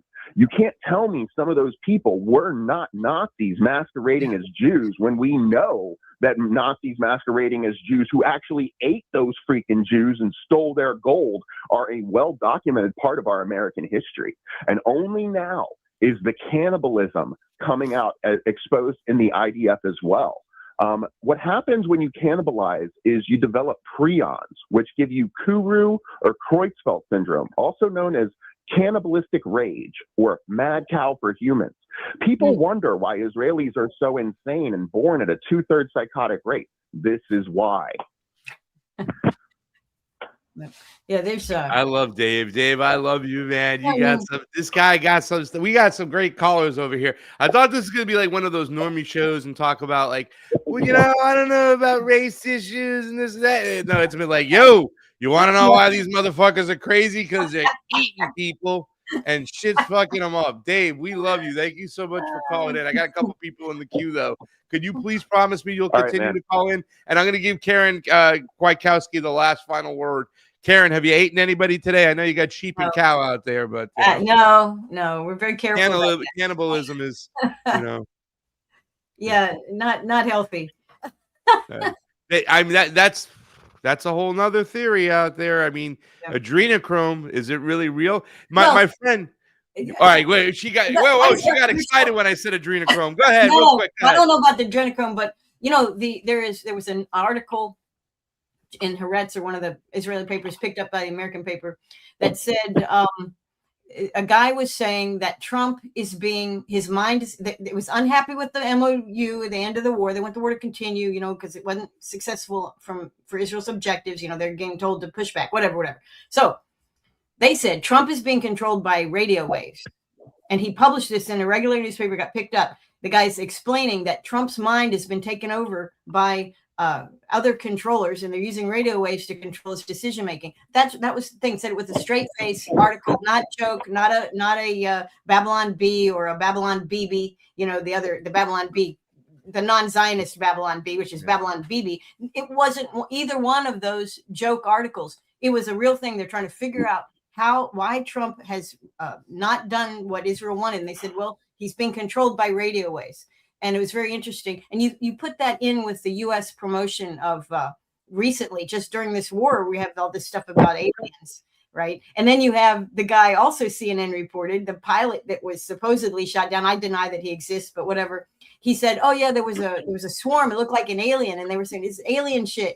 That's what caused our airplanes to go down. So this belief in the supernatural, I put it in a similar category. It is something we're looking at, just like the cannibalism theory, which is actually more scientifically. I mean, the prion thing that's not untrue. That if you actually, cannibalistic societies don't prevail. They have problems because it's supposed to eat humans, but actual biological problems. But the psychological explanations for things we don't understand or don't like are getting way out there. They are getting beyond the atmosphere. They are going, it's nuts how we're trying to explain all this. They said that geoengineering was not possible. It's out of control. Now they're just pretty much admitting to it. Dave, I love you. Don't do too much research on radio wave control now that Karen said something about I read it in the newspaper. Don't get too crazy with your research. Come and simplify it here for the radio waves. We love you, brother. All right. Yeah, it's called harmonic destabilization, and NASA's been funding it for decades. There you go. There you go. But yeah, Son of a beeswax. Israeli The thing is, everything I live is fake. It's like the Truman it's all Show. fake and gay. Fuck. It's all We fake love and you, gay. Dave. Yep, Let's get to that's the next big caller in the fucking queue. I have illusion. a couple callers in the queue. We got to All get right, to. man. Take care. Appreciate it, brother. Thank Call you for back your in time. tomorrow. We need your help here. We have Kyle Anzalone. We can pick on him for a while. All right. Caller, who cool. are you? Where you Appreciate your calling time. from? Thank you. Love you, Not- David. Not yet. Not yet. It'll take a minute. All right. There it is. The other caller on? Not yet. It takes like 30 seconds for it to ring.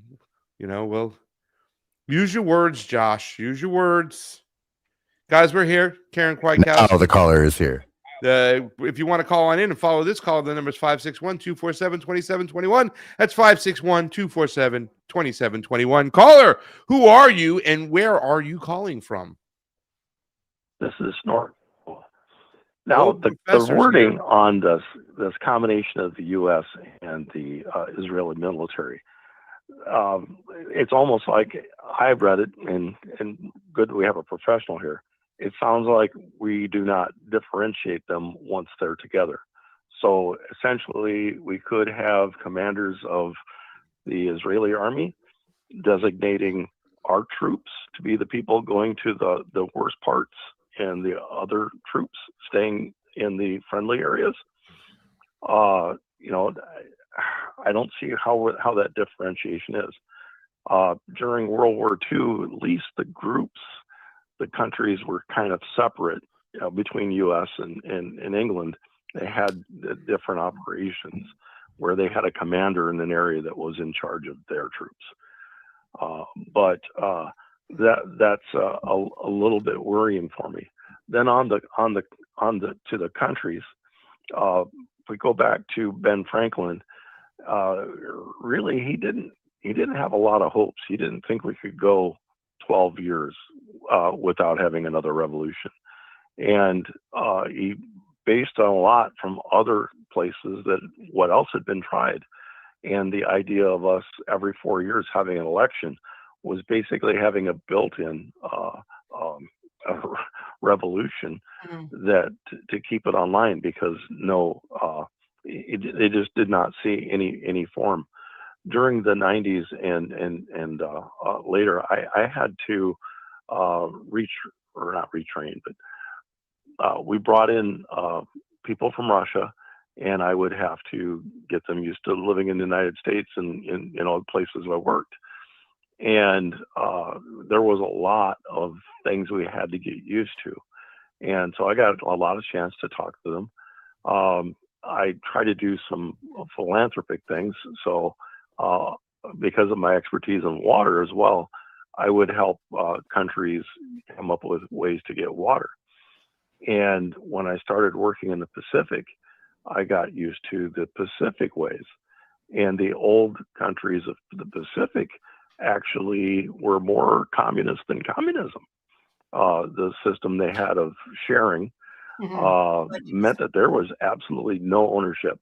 And I've known communists that are actually from Russia and the other parts. You owned your shirt, you owned your pants, you owned your shoes. When you wanted a new pair of shoes, you took your old shoes in and turned them in and got another pair. In the Pacific Islands, if somebody walked up to you and said, "I poo-pooed your shirt," you had to give them your shirt. There was no ownership anyway. It was so hard to figure out how to pay someone in a place where anything you give them, you have to immediately go. And we go back to the past. These people, even 300 or 250 years ago, knew that no matter what, corruption goes into a form of government. And most of our forms of government that we have are all based on perfection. So we lay out our rules. We're going to do this, we're going to do this, we're going to do this. Everybody's going to be great. We're all going to behave. And in reality, people don't behave. So our biggest problem with communism is after a communist country sets up, a lot of times a dual system sets up where there's also some things that they own and sell on the side. There's a lot of black market in Russia in the 80s, and the systems like that. And getting one true system was difficult. China has its own model. I can't really remember how it goes, but it's gone on. The systems set up in the Southeast Asia were pretty brutal, and as it's going. But I call myself a Franklinist because Franklin believed that you should have ownership, and I really believe that ownership is necessary. But he also had a feature where he wanted the common items, the roads, and who came up with fire departments? It was Ben Franklin, right? Who came up with libraries all over the place? It was Ben Franklin for public libraries, right? And so he based a lot of our communication system on a federal system. So we weren't completely capitalist in Ben Franklin's mind, but we had that ownership. And even when I was working with people right out of the Soviet Union, there was so much where they'd just given up, where they didn't have incentive to do anything. And it seemed like the people who got incentive after a while got out of control. And then without the incentive, a lot of people don't try the new things. And when you want to try something new, if you don't have any kind of wealth or access to wealth, it's very difficult to get the capital equipment to even get things going. If you want to start getting electronics, you really have to at least be able to afford some equipment. And that's, if anything, if you want to work in metal, even a long time ago, if we go back over 1,000 years, it was a big setup to set up the ability to just work with iron, and people, again, this system's the way we should go because it's wonderful, this system's way, but we always have to remember, no matter what, all of us have faults, and our faults creep in, and our faults tend to go right in the middle of wherever we're thinking about. I don't know. Am I too far off? No, I'm just looking at the chats and I'm seeing what people are that. saying. I know, as you were kind of like, I was going to see the reaction from some of our collectivists out there. You know what I'm saying? About this guy's bagging on communism and stuff, and they say that all the time. If you take away incentives, So I'll let Karen comment on that. Did you have a certain point or certain question you wanted to ask, or because you did say a lot there, my friend? No, not really. What I was thinking of as you talked about, how can, if you want to make something that's bigger than just what you can do when you don't have property or you don't have the wealth, how do you get it? Well, I always think of the way, we have Vietnamese nail salon empires in the United States. How did that get started? Because the Vietnamese, when they came over here, had nothing, but they use their community. They use their family. Korean grocery stores in the inner city, huge hot touch issue. How come these guys are overcharging the people that live there? How come we don't have as many black owned or other, why is it the Koreans own all the groceries? Well, that could be of cause for complaint, but how did that happen? It happened because people, to grow or to build or to have something more than they currently have, they work together with trusted communities. And one of the things politics does is divides us. It destroys the possibility of trusted communities because you have to be part of a party, and the Republicans demonize Democrats demonize Republicans. We can't work with them. And that's, of course, not necessarily on business, because honestly, we know at the controller level, at the deep state level, or the elite level, politics are irrelevant. Remember when Trump first ran, one of the complaints when he was in the primary was he's a Democrat. Look at all his friends. He's friends with these Democrats in New York that that are totally never vote Republican, don't like Republican, they're not one of us, right? And of course, he overcame that. He overcame that because he works in a world where you can be friends. And also, you think about the friendship. The Republicans like to make fun of pictures of Hillary and Bill and the Bush family, both senior and junior, partying together in the same places. They're friends. And we go, oh, well, how could that be? Well, they're not president anymore, so they didn't have to hide their friendship. And when we work with people, whether it's that we have connections with, whether ideological connections or family connections, trusted connections, community, this is that kind of collectivism that I'm totally comfortable with, that I get accused for being a Marxist because I think there you go.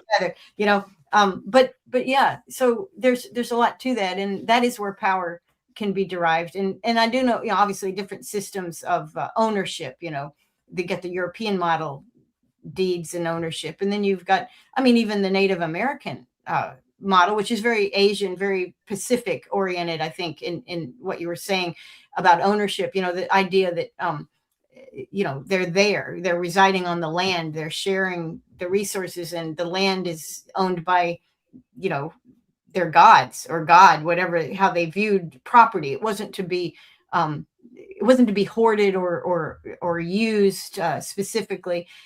It was there for us to live on, just very collective idea. And when you get two cultures, if you get a collectivist culture, very often against a property culture that's wants to take what you have, you don't really feel the need initially to defend it, because why would anybody take it? It's not anybody's to take.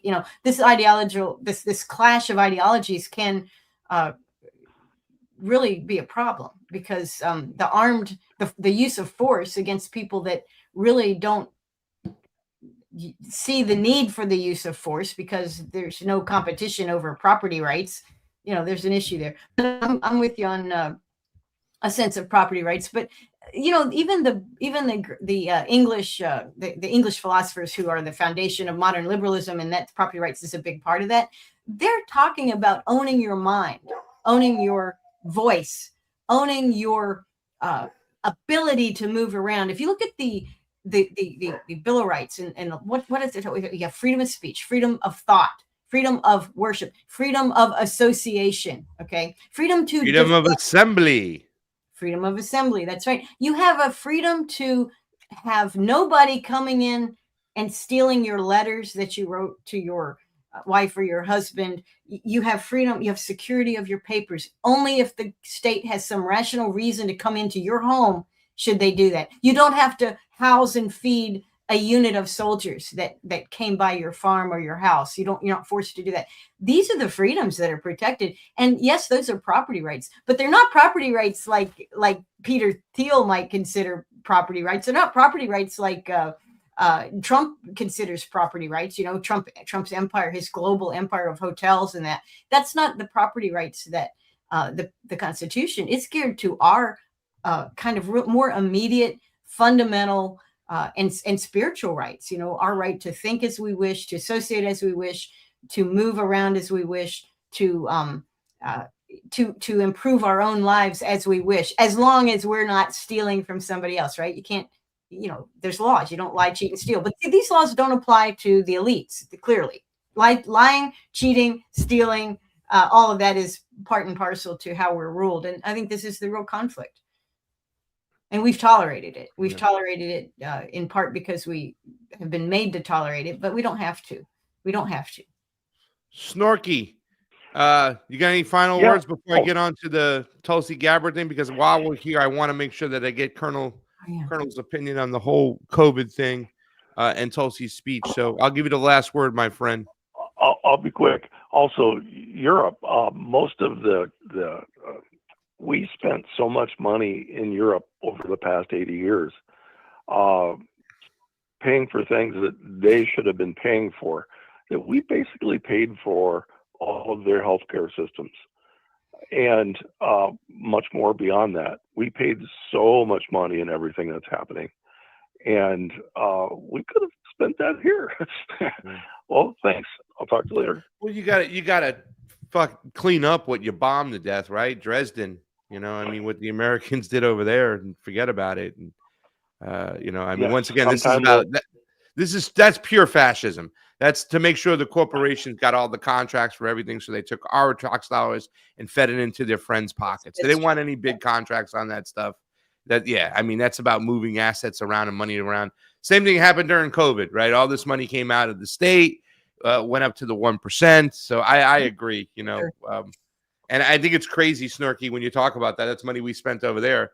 Like, even to this day, I mean, once again, they want you to see what we spend on Israel's defense, how Israel has healthcare and education for all. Yeah, we pay for it. It comes out of our tax dollars. This whole Iran couldn't have a nuclear weapon, so we're going to spend our tax dollars over there for the military-industrial complex and all its other little friends and corporations, these multinational corporations that are part of that system, get all that cash while we got potholes going over. That's the best commercial out there, with the pothole having its own mind now. The pothole is consuming everything. Yeah, we all got potholes everywhere. We can't get anywhere. Our roads suck. There's no industry here. What are we doing? We're just running around in circles. It's terrible. Snorky, thank you for calling in, Professor. All right, thanks. Love you, brother. Love our callers. Okay. So I want to get at this. Do we have another caller on? We're okay. All right, good. Thank you, Sleepy J. Our engineer So far, so extraordinaire, good. guys. You got to buy. He doesn't have a buy me a coffee, but he's got a PayPal. Other things are listed down below. If you want to throw a little something to Josh, he's still kind of putting the pieces together since the storms came through Illinois last week. Mhm. Okay.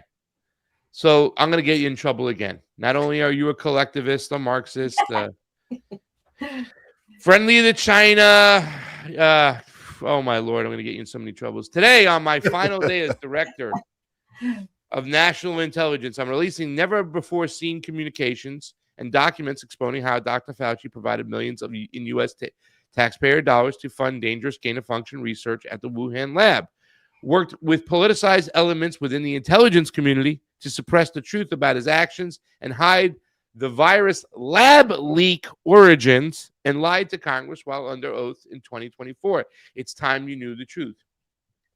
Now, Karen, I don't know if you knew this, but during COVID, I was one of those people who didn't go along with the majority of the Democrats and the leftists and their attitude towards all of a sudden the benevolent big pharma. What I mean was, most of your Bernie Sanders folk that I was friends with and organized with, their number one issue was healthcare for all. They were sick and tired of seeing their neighbors, their citizens, their friends go bankrupt due to medical bills, or couldn't get the proper medications, insulin, other things, whatnot, because they couldn't afford healthcare. And healthcare is not necessarily tied into your job here in the United States. And if it is, that's why so many, factory owners or whatnot can't employ so many people, because they got to pay for the healthcare too.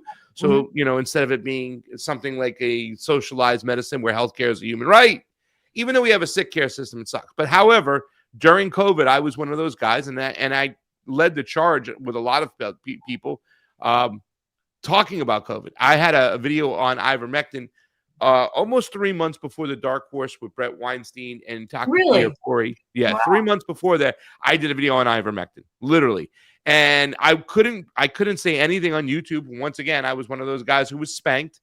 Me, Fiorella, and Johnny Tsunami, who called in. We did a lot of shows, produced a lot of shows, and we were ahead of the curve, right? Like, I had Dr. McCullough on my show almost 6 months before he went on Rogan, or talked to Rogan, before Rogan had talked to him. Wow. 6 months, I got him. I reached out to him on my own. I got him on. I was trying to get Dr. Zelenko on. But my work during COVID was pretty good. Now, starting from the beginning of COVID, right, which the beginning to the public eye is different than the beginning for the rest of us. Some of us knew about Event 201, which they kind of planned out a scenario just in case a virus, a bat or a bird virus was out there. What would they do? Some of us knew they had patents for coronaviruses way before the coronavirus hit us. Some of us knew about something called the lockstep document, right? Which was a Rockefeller-funded, a plan that talked about what would happen in the case of a bird flu. In other words, we saw this as them sending out instructions. This looked like this was planned before it happened. This wasn't just a lab leak. This was a bioweapon, which meant that you had three choices on where this sucker came from, Karen. Yep. One, it was out of a wet market from those dirty Chinese and bat soup. It got out. It was something natural that happened. And oh my God, what do we do when disaster strikes? Call the WHO, see what happens. This just happened in Wuhan out of bat soup. Two, what Tulsi Gabbard's going to allude to and talk to, that it was a lab leak, that they were doing dirty testing that they shouldn't have been doing, which once again, this goes back to the Patriot Act. The Patriot Act opened the door to us, for us to ignore treaties we have with China, to ignore treaties we have with the Russians, that we can now start opening up the bioweapons testing once again that was labeled inside the fucking Patriot Act. Or three, this was a bioweapon. This is Malthusius. This is the 1%. These are the Bill Gates. Fauci was just a foot soldier. He was one amongst many. In other words, in my opinion, Fauci, like Donald Trump, was just following orders. This is about the elites releasing a bioweapon on us. What Tulsi Gabbard is doing here, in my mind, and I'm going to play a little bit of it. She is providing cover for the CIA, for the intelligence apparatus, for those out there that had this plan. They're trying to make, this is just like Israel. Get rid of Israel, everything falls in place. That's the problem. No, it's not. Get rid of Fauci. He's the problem. Problem solved. No, he is not. Here's Tulsi Gabbard. I'm going to play a little bit. I want to get your opinions, Colonel, because for me, her ignoring the fact that this is a bioweapon and talking like it's a lab leak is her providing cover. And she also provides cover for Donald Trump in this thing, even though he signed the CARES Act, which was the mechanism which the top 1%, and there were new billionaires just spawned out of the COVID protocols because there was so many things they can make money and charge the state for, and we, the taxpayer dollar, paid for it. Here's Tulsi, and we'll get your opinions. Guys, you're watching Drive Time. I'm here with Colonel Karen Kwiatkowski. Before the COVID pandemic, Dr. Fauci, as head of the National Institute of Allergy and Infectious Diseases, provided millions in U.S. taxpayer dollars to fund dangerous gain-of-function research on bat coronaviruses at the Wuhan Institute of Virology, work which is now widely viewed as the source of the unintentional lab leak that sparked the pandemic. Now, in support of President Trump's maximum transparency mandate, today, on my final day as Director of National Intelligence, I'm releasing never-before-seen communications and documents that expose exactly how Fauci worked with politicized career leadership in the intelligence community to suppress the truth about his actions, the virus's lab leak origins, and his role in directing U.S. funding for this dangerous research that caused immeasurable harm and countless lost lives. Now, these documents expose Fauci's direct role in influencing and manipulating IC assessments on COVID-19 and how Fauci lied to Congress in 2024 when, under oath, he denied knowledge of or participation in discussions with intelligence officials about viral research. We also received testimony from multiple intelligence community whistleblowers who reported retaliation for challenging the intelligence community's manipulation of intelligence on the virus's origins. I just got to say real quickly, those poor CIA agents that were trying to come forward. Oh, they were suppressed. I'm going to just play a little bit more and let you get into this. And it's once again revealing a clear pattern of suppressing dissent, silencing critics, and burying the truth. Dr. Fauci's close relationships with the intelligence community enabled him to assume three key roles that shield him from scrutiny. First, Dr. Fauci funded dangerous gain-of-function coronavirus research linked to big pharma and their pursuit of universal vaccines worth trillions of dollars. Second, Dr. Fauci was the behind-the-scenes advisor who, alongside his hand-picked so-called experts, pushed the intelligence community to endorse a natural animal origin to hide his dangerous gain-of-function research that I'm going to stop right there because we get limited time here and stuff. But you can hear the majority of this bullshit. There's the movie Forgetting Sarah Marshall, and she's making fun of Russell Brand's character, and she goes, and all I hear is Bullshit, bullshit, bullshit, bullshit, because that's all I'm hearing here. Dr. Fauci, what about all the biolabs that we took down in Ukraine? This stuff has been going on for so long. Are we to believe that Dr. Fauci was sitting there like what's the Dr. Evil, on Dr. Evil, Dr. Evil, Mr. Burns being Dr. Evil? It's like a combination of the two. And this is Dr. Fauci, and this is not, once again, a system, a military intelligence system.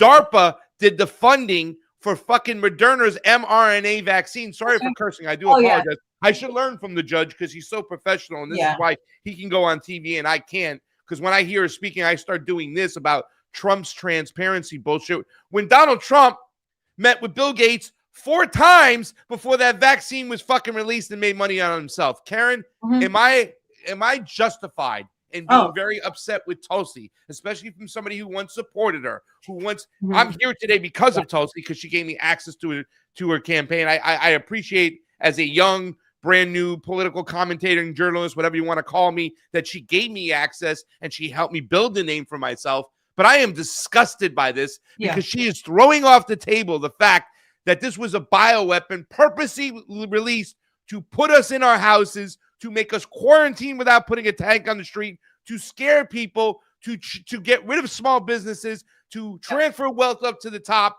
and to make sure there's less useful eaters on this planet. After it's all said and done. Please, Karen, take it away. That's what she should have said. That's what she should have said, what you just said. That would be more true than what she said. And they are I hate to use the word scapegoating Fauci. Fauci is a criminal. He's a scumbag. Okay, there's no doubt. But I think Fauci is actually, and he looks this way when you see him at Congress or you see him answer questions in media. He looks very surprised. Why are you after me? Why are you picking on me? You know, I had patents. So we all have patents. You know, I'm the highest paid government employee, but hey, I earned it. You know what? I don't know why you're all mad at me, because the exercise 201 or the event 201 that came on ahead of time. You know, we have the existence of bioweapons, the existence of gain of function research. I mean, Obama himself put a ban on gain of function research back in his time in 2009, 10, sometime in his early first term. I think he put a ban on this. And why did he do that? Because the intel people briefed him about, sir, we're doing all this bioweapon stuff and we're doing gain of function research, and somebody advised him that this could be a problem because we're making these really deadly viruses. But don't worry, we're doing it in concert with the pharmaceutical companies so that we can use mRNA to rapidly adapt and have vaccines. Plus everybody's making money. Well, Obama, for bless his heart, actually stopped that for a time, but they went around him, of course, because the deep state doesn't listen to the presidents. Money's able to be made. But the thing where she lost me and where we should have known, and I was glad that she put this information out because nobody's doing it. I did like that, but it's not true information, not 100% true, because she said unintentional release. Yeah. And she sneaked that in. Did she say unintentional or accidental? Unintentional. One of the two. Yeah. No. That's what I got so furious it pissed me off. I don't even remember what she said, but I threw something. That's that's a lie. I didn't notice it the first time as much, but this second time, third time I've seen it now, I noticed that. But also, too, did you see how professionally done that video is? They do zoom in, zoom outs. They have alternate cameras. She looks good. She looks better. She looks more. She feels like that this is like her last statement, and she gets to be released as a prisoner. Right. You know, and I know her husband. He's great, Abraham, and I do believe that he is sick, and she is going home to take care of him and spend some time with him. You know what I'm saying? I don't know if this is just an excuse for her to get out, but she does look more relaxed. She looks like a hostage being ready to be released. Yeah. Because she even said Trump's transparency. And as she's misleading us and misguiding us, it's just like, I don't know. It's well, so I'm not as mad at her. I'm not as mad at her for what she. I think it's good to get some of that information. It's not completely true. It's still part of an op. They're trying to act like it was an accident or unintentional release when it wasn't. It wasn't unintentional. And also, people don't want to talk about that military games that they had in Wuhan. You know, where they could have released it in Wuhan. Well, they did. To the Chinese. Here's the thing with that. This is just a side thing, and I'll try to be really quick, but the military games, something the military does with other militaries, military Olympics, right? They have them all in place. Happened to be in Wuhan that year in October. Now, the U.S. does the military games, we're like competitive, like we are in any Olympics, in soccer, in anything else, right? Americans want to win. The military wants to dominate other militaries. We're a large military. We usually do well. We usually do really well in the military Olympic games that we have every couple of years, whenever it is. And this time we didn't send our best athletes. We sent a bunch of losers. We didn't win a single gold medal. I don't think we won any medals. And it was very surprising in the sense of how do we do this time? Because I'm in the military. So we get news reporting from Military Times on how well we did. I got to stop you. I don't want to get, how much more trouble are you going to get in with me? Already a Marxist, a revolutionist, now you're going to get a conspiracy theory. Yeah, are you saying that we sent our worst because we were releasing the virus, Karen? What are you doing? I'm telling you, the fact is we sent our worst, which we've never done before and we'll never do again. We sent our worst and we sent them to Wuhan and shortly thereafter, because you just don't release. Look, we have, Fort Detrick right outside of DC. That's where the virus was created. That's where a lot of viruses are created. Where it was, yes. Yeah. And it's a big, bioweapons. And they have, I'm sure it's level 4 security and all that, but they're government employees and they're we hire people to clean, and it's not very well organized, I'm sure. It's just typical government operations. And there are leaks, there are escapes of stuff. And there are accidents where somebody comes home with something he shouldn't have came home with. Oh my God, I shouldn't have done that. Well, we rarely see epidemics happening because of that. Because when you want an epidemic, well, you just don't do it like that. It's not a lab leak causes an epidemic. No, you need to send an infected population into urban areas. And you remember, jumping around a little bit, but do you remember the next place that after Wuhan, what was the next place that got hit? There were 2 places that got hit after that. They had an outbreak in Italy, and then that's probably on the way to Iran, and then they had an outbreak in Tehran. Like, oh wow, what a weird virus that just like shows up all these places. And so anyway, bottom line is it was a military operation. Government paid for it, lied about it. She's still lying about it, but at least she's giving us what they call the limited hangout. Some of what she said is true and very concerning, but it probably wasn't unintentional. It seems like more divisive rhetoric, though. It seems like more bullshit to keep people divided and stuff like that. Well, well, sure, because hating on Fauci is a nice diversion because Trump it's in fashion nowadays. It's in fashion. That's right. And also it helps Trump because Fauci's not Trump, but he's like Trump because he's an 82-year-old psychopath, but he's not Trump. So we can hate on Fauci and that helps. So there's political reasons for doing it. And some of the stuff she says is true, but if you notice, and I like that she did this video, but when you actually read everything that's there and listen to what she's saying, what's new? What's new, pussycat? Nothing. She didn't tell us anything we didn't already know. And she left out a lot of stuff that we also already know, but that would be more damaging. But here's the thing I wanted to say about Tulsi, because I'm with you 100% on this COVID. Also, the plan for lockdown was a wealth extraction plan. And it was also an experiment on how well can we take how we locked down Boston after the marathon bombers. We got people to quarantine themselves in their households without even putting a fucking tank on the street. That's right. And they enforced federal policy without even being asked. They enthusiastically enforced federal policy, didn't ask any questions, weren't logical, totally emotional, totally controllable. Check. It was a great experiment. It worked great for the government. But the other thing about Tulsi, that in her defense, as soon as she left office on Thursday of last week, she has, over the weekend and Monday and Tuesday, has been attacked and vilified, not on the thing she said about that, not on the bioweapons, but on intelligence. So Pulte, the home builder who's acting DNI, Director of National Intelligence, he's not having intelligence, but very loyal to Trump, is now cleaning house at the DNI. So counterterrorism, where all Tulsi's friends were, are gone. They're cleaning that out. Of course, that's where Joe Kent came from, too. So they're getting rid of those guys, wiping it clean, firing probably half or more of the people. And it is a fat bureaucracy, and it probably should be. This is something that Doge wanted to do last year, early on, is to reduce the size of the DNI. Anyway, Pulte is doing it. Then they'll put in a friendly, Zionist-friendly DNI, a Trump-friendly DNI. And then they'll say, oh my gosh, we've got all these empty positions. Who shall we put in them? And this is where we get to the question of the Israeli fusion, because it's being prepared for us. And the only thing I'll say about that, which is just, again, nobody should be mad about this, is an actual fact. There was a lieutenant colonel, I believe, in the joint staff at the Pentagon. This is about 3 months ago. and he was fired 4 months ago before the war. And he was publicly fired and kicked out, escorted out of the office, sent back to his military job of record. He wasn't fired from the military, but he was fired from the Joint Staff. And the reason he was fired is because Israelis were in and out of there all the time, IDF officers and generals, and they were participating in meetings. And the guy either said it or wrote it to a friend. He said, this place is an effing den for the Zionists. Israelis are running this show, and I don't understand it. And he made an emotional outburst of some sort, whether it was in writing or in person, I don't know. Immediately, boom, out. Took him out. He's gone. So that is not tolerated. What he observed should never be spoken of. This is what the lesson is. And it is happening. It is this fusion that they're using. And you could say, well, but it's not in the law yet. It's in the law. We're already doing it. We've been doing it for 30 years.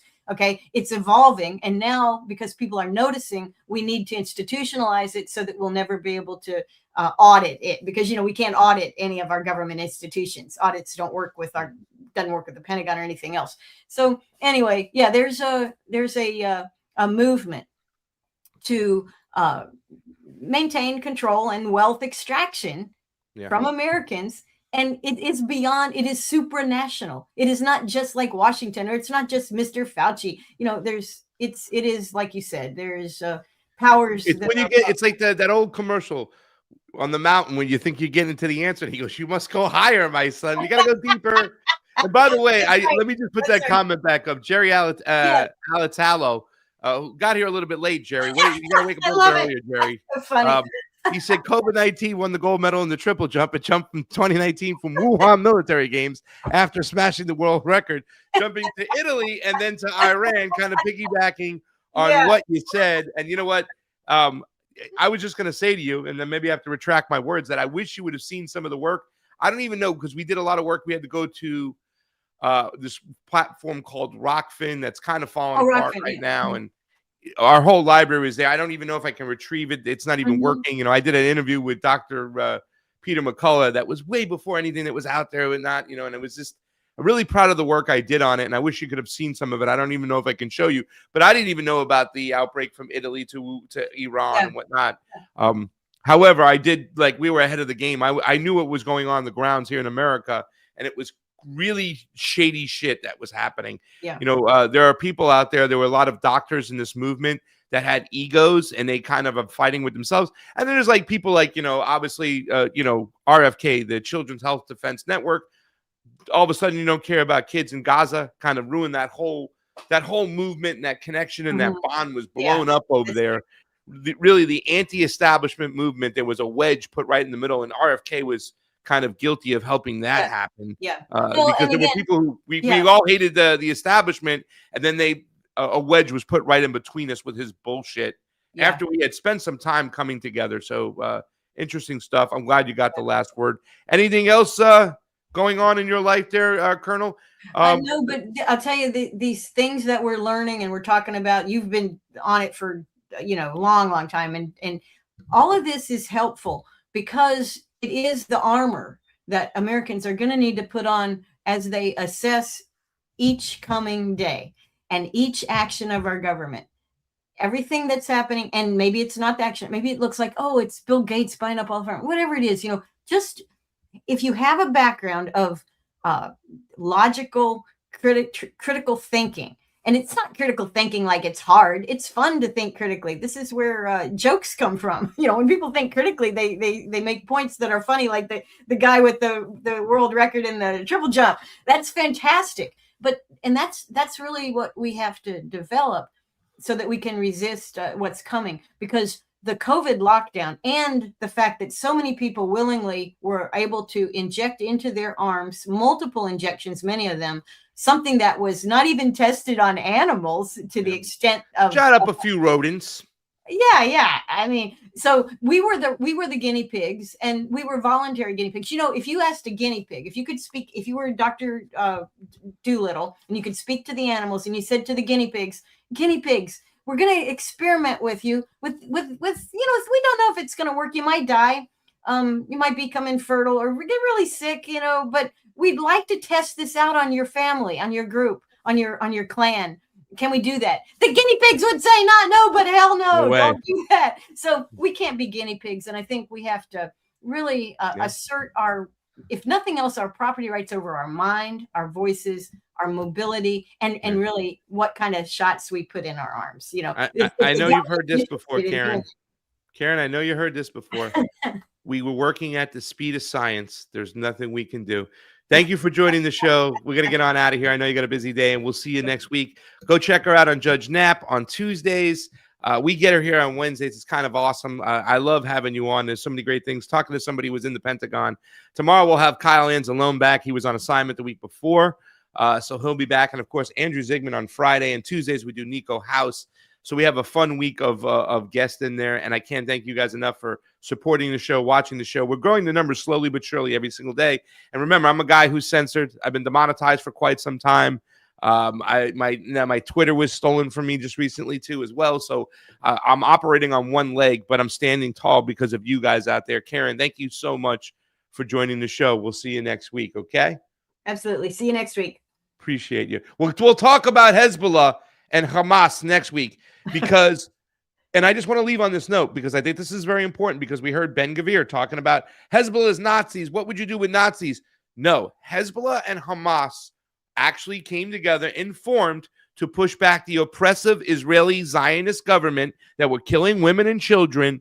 They are an legal entity. What Hamas did was legal since they are the occupied force. And I am sick and tired of hearing them. No, they're not the Boy Scouts. They're there to defend and push back. They are part of the resistance. What do you think they're going to be like? Stop trying to make them something they're not, to use excuses to continue to bomb women and children. And people still say Hezbollah is they're bad. No, they're the resistance that was created because of what the United States did in backing the Zionist entity. Thank you once again. We'll see you next week. Okay. Cue the music, maestro. Let me know when you're ready. Ready? Here we go. Importance of diversity of thought and the peace we can cultivate with our neighbors. In a world that often feels divided, it's our differences that can actually bring us together.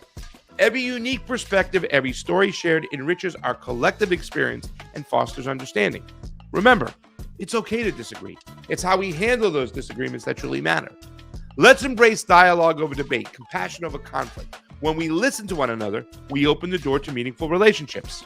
By engaging in our diverse communities, we can find common ground and build bridges that promote peace. So I encourage you to reach out to someone with a different viewpoint. Share a meal, have a conversation, or simply listen. Let's create a ripple effect of kindness and understanding in our neighborhoods and beyond, because sometimes conflict can often bring resolution. Hey, thanks for tuning in today. Remember, together we can celebrate our diversity and pave the way for a brighter, more peaceful future. So until next time, keep the dialogue flowing and that peace growing. I'm Craig Pasta Jardula. That was Sleepy J, co-host Karen Kwiatkowski. And thank you to all the great callers who called in today. Dave Snorky, Johnny Tsunami. I love you all. Fred Edward, thank you for mounting the chat. Gabrielle Freedom is on assignment, but she'll be back again. I can't thank you guys enough. You guys have really helped building this show. Let's continue to build it. I'll see you tomorrow. Kyle Anzalone, the big ragu, will be with us. And if you want to hear the show today, it is Wednesday on WBAI New York. You can go to WBAI.org at 4 p.m. Eastern and listen to me talk to the New Yorkers. But until next time, until we see you up here, until we hear you, we love you. And remember, peace is what's important.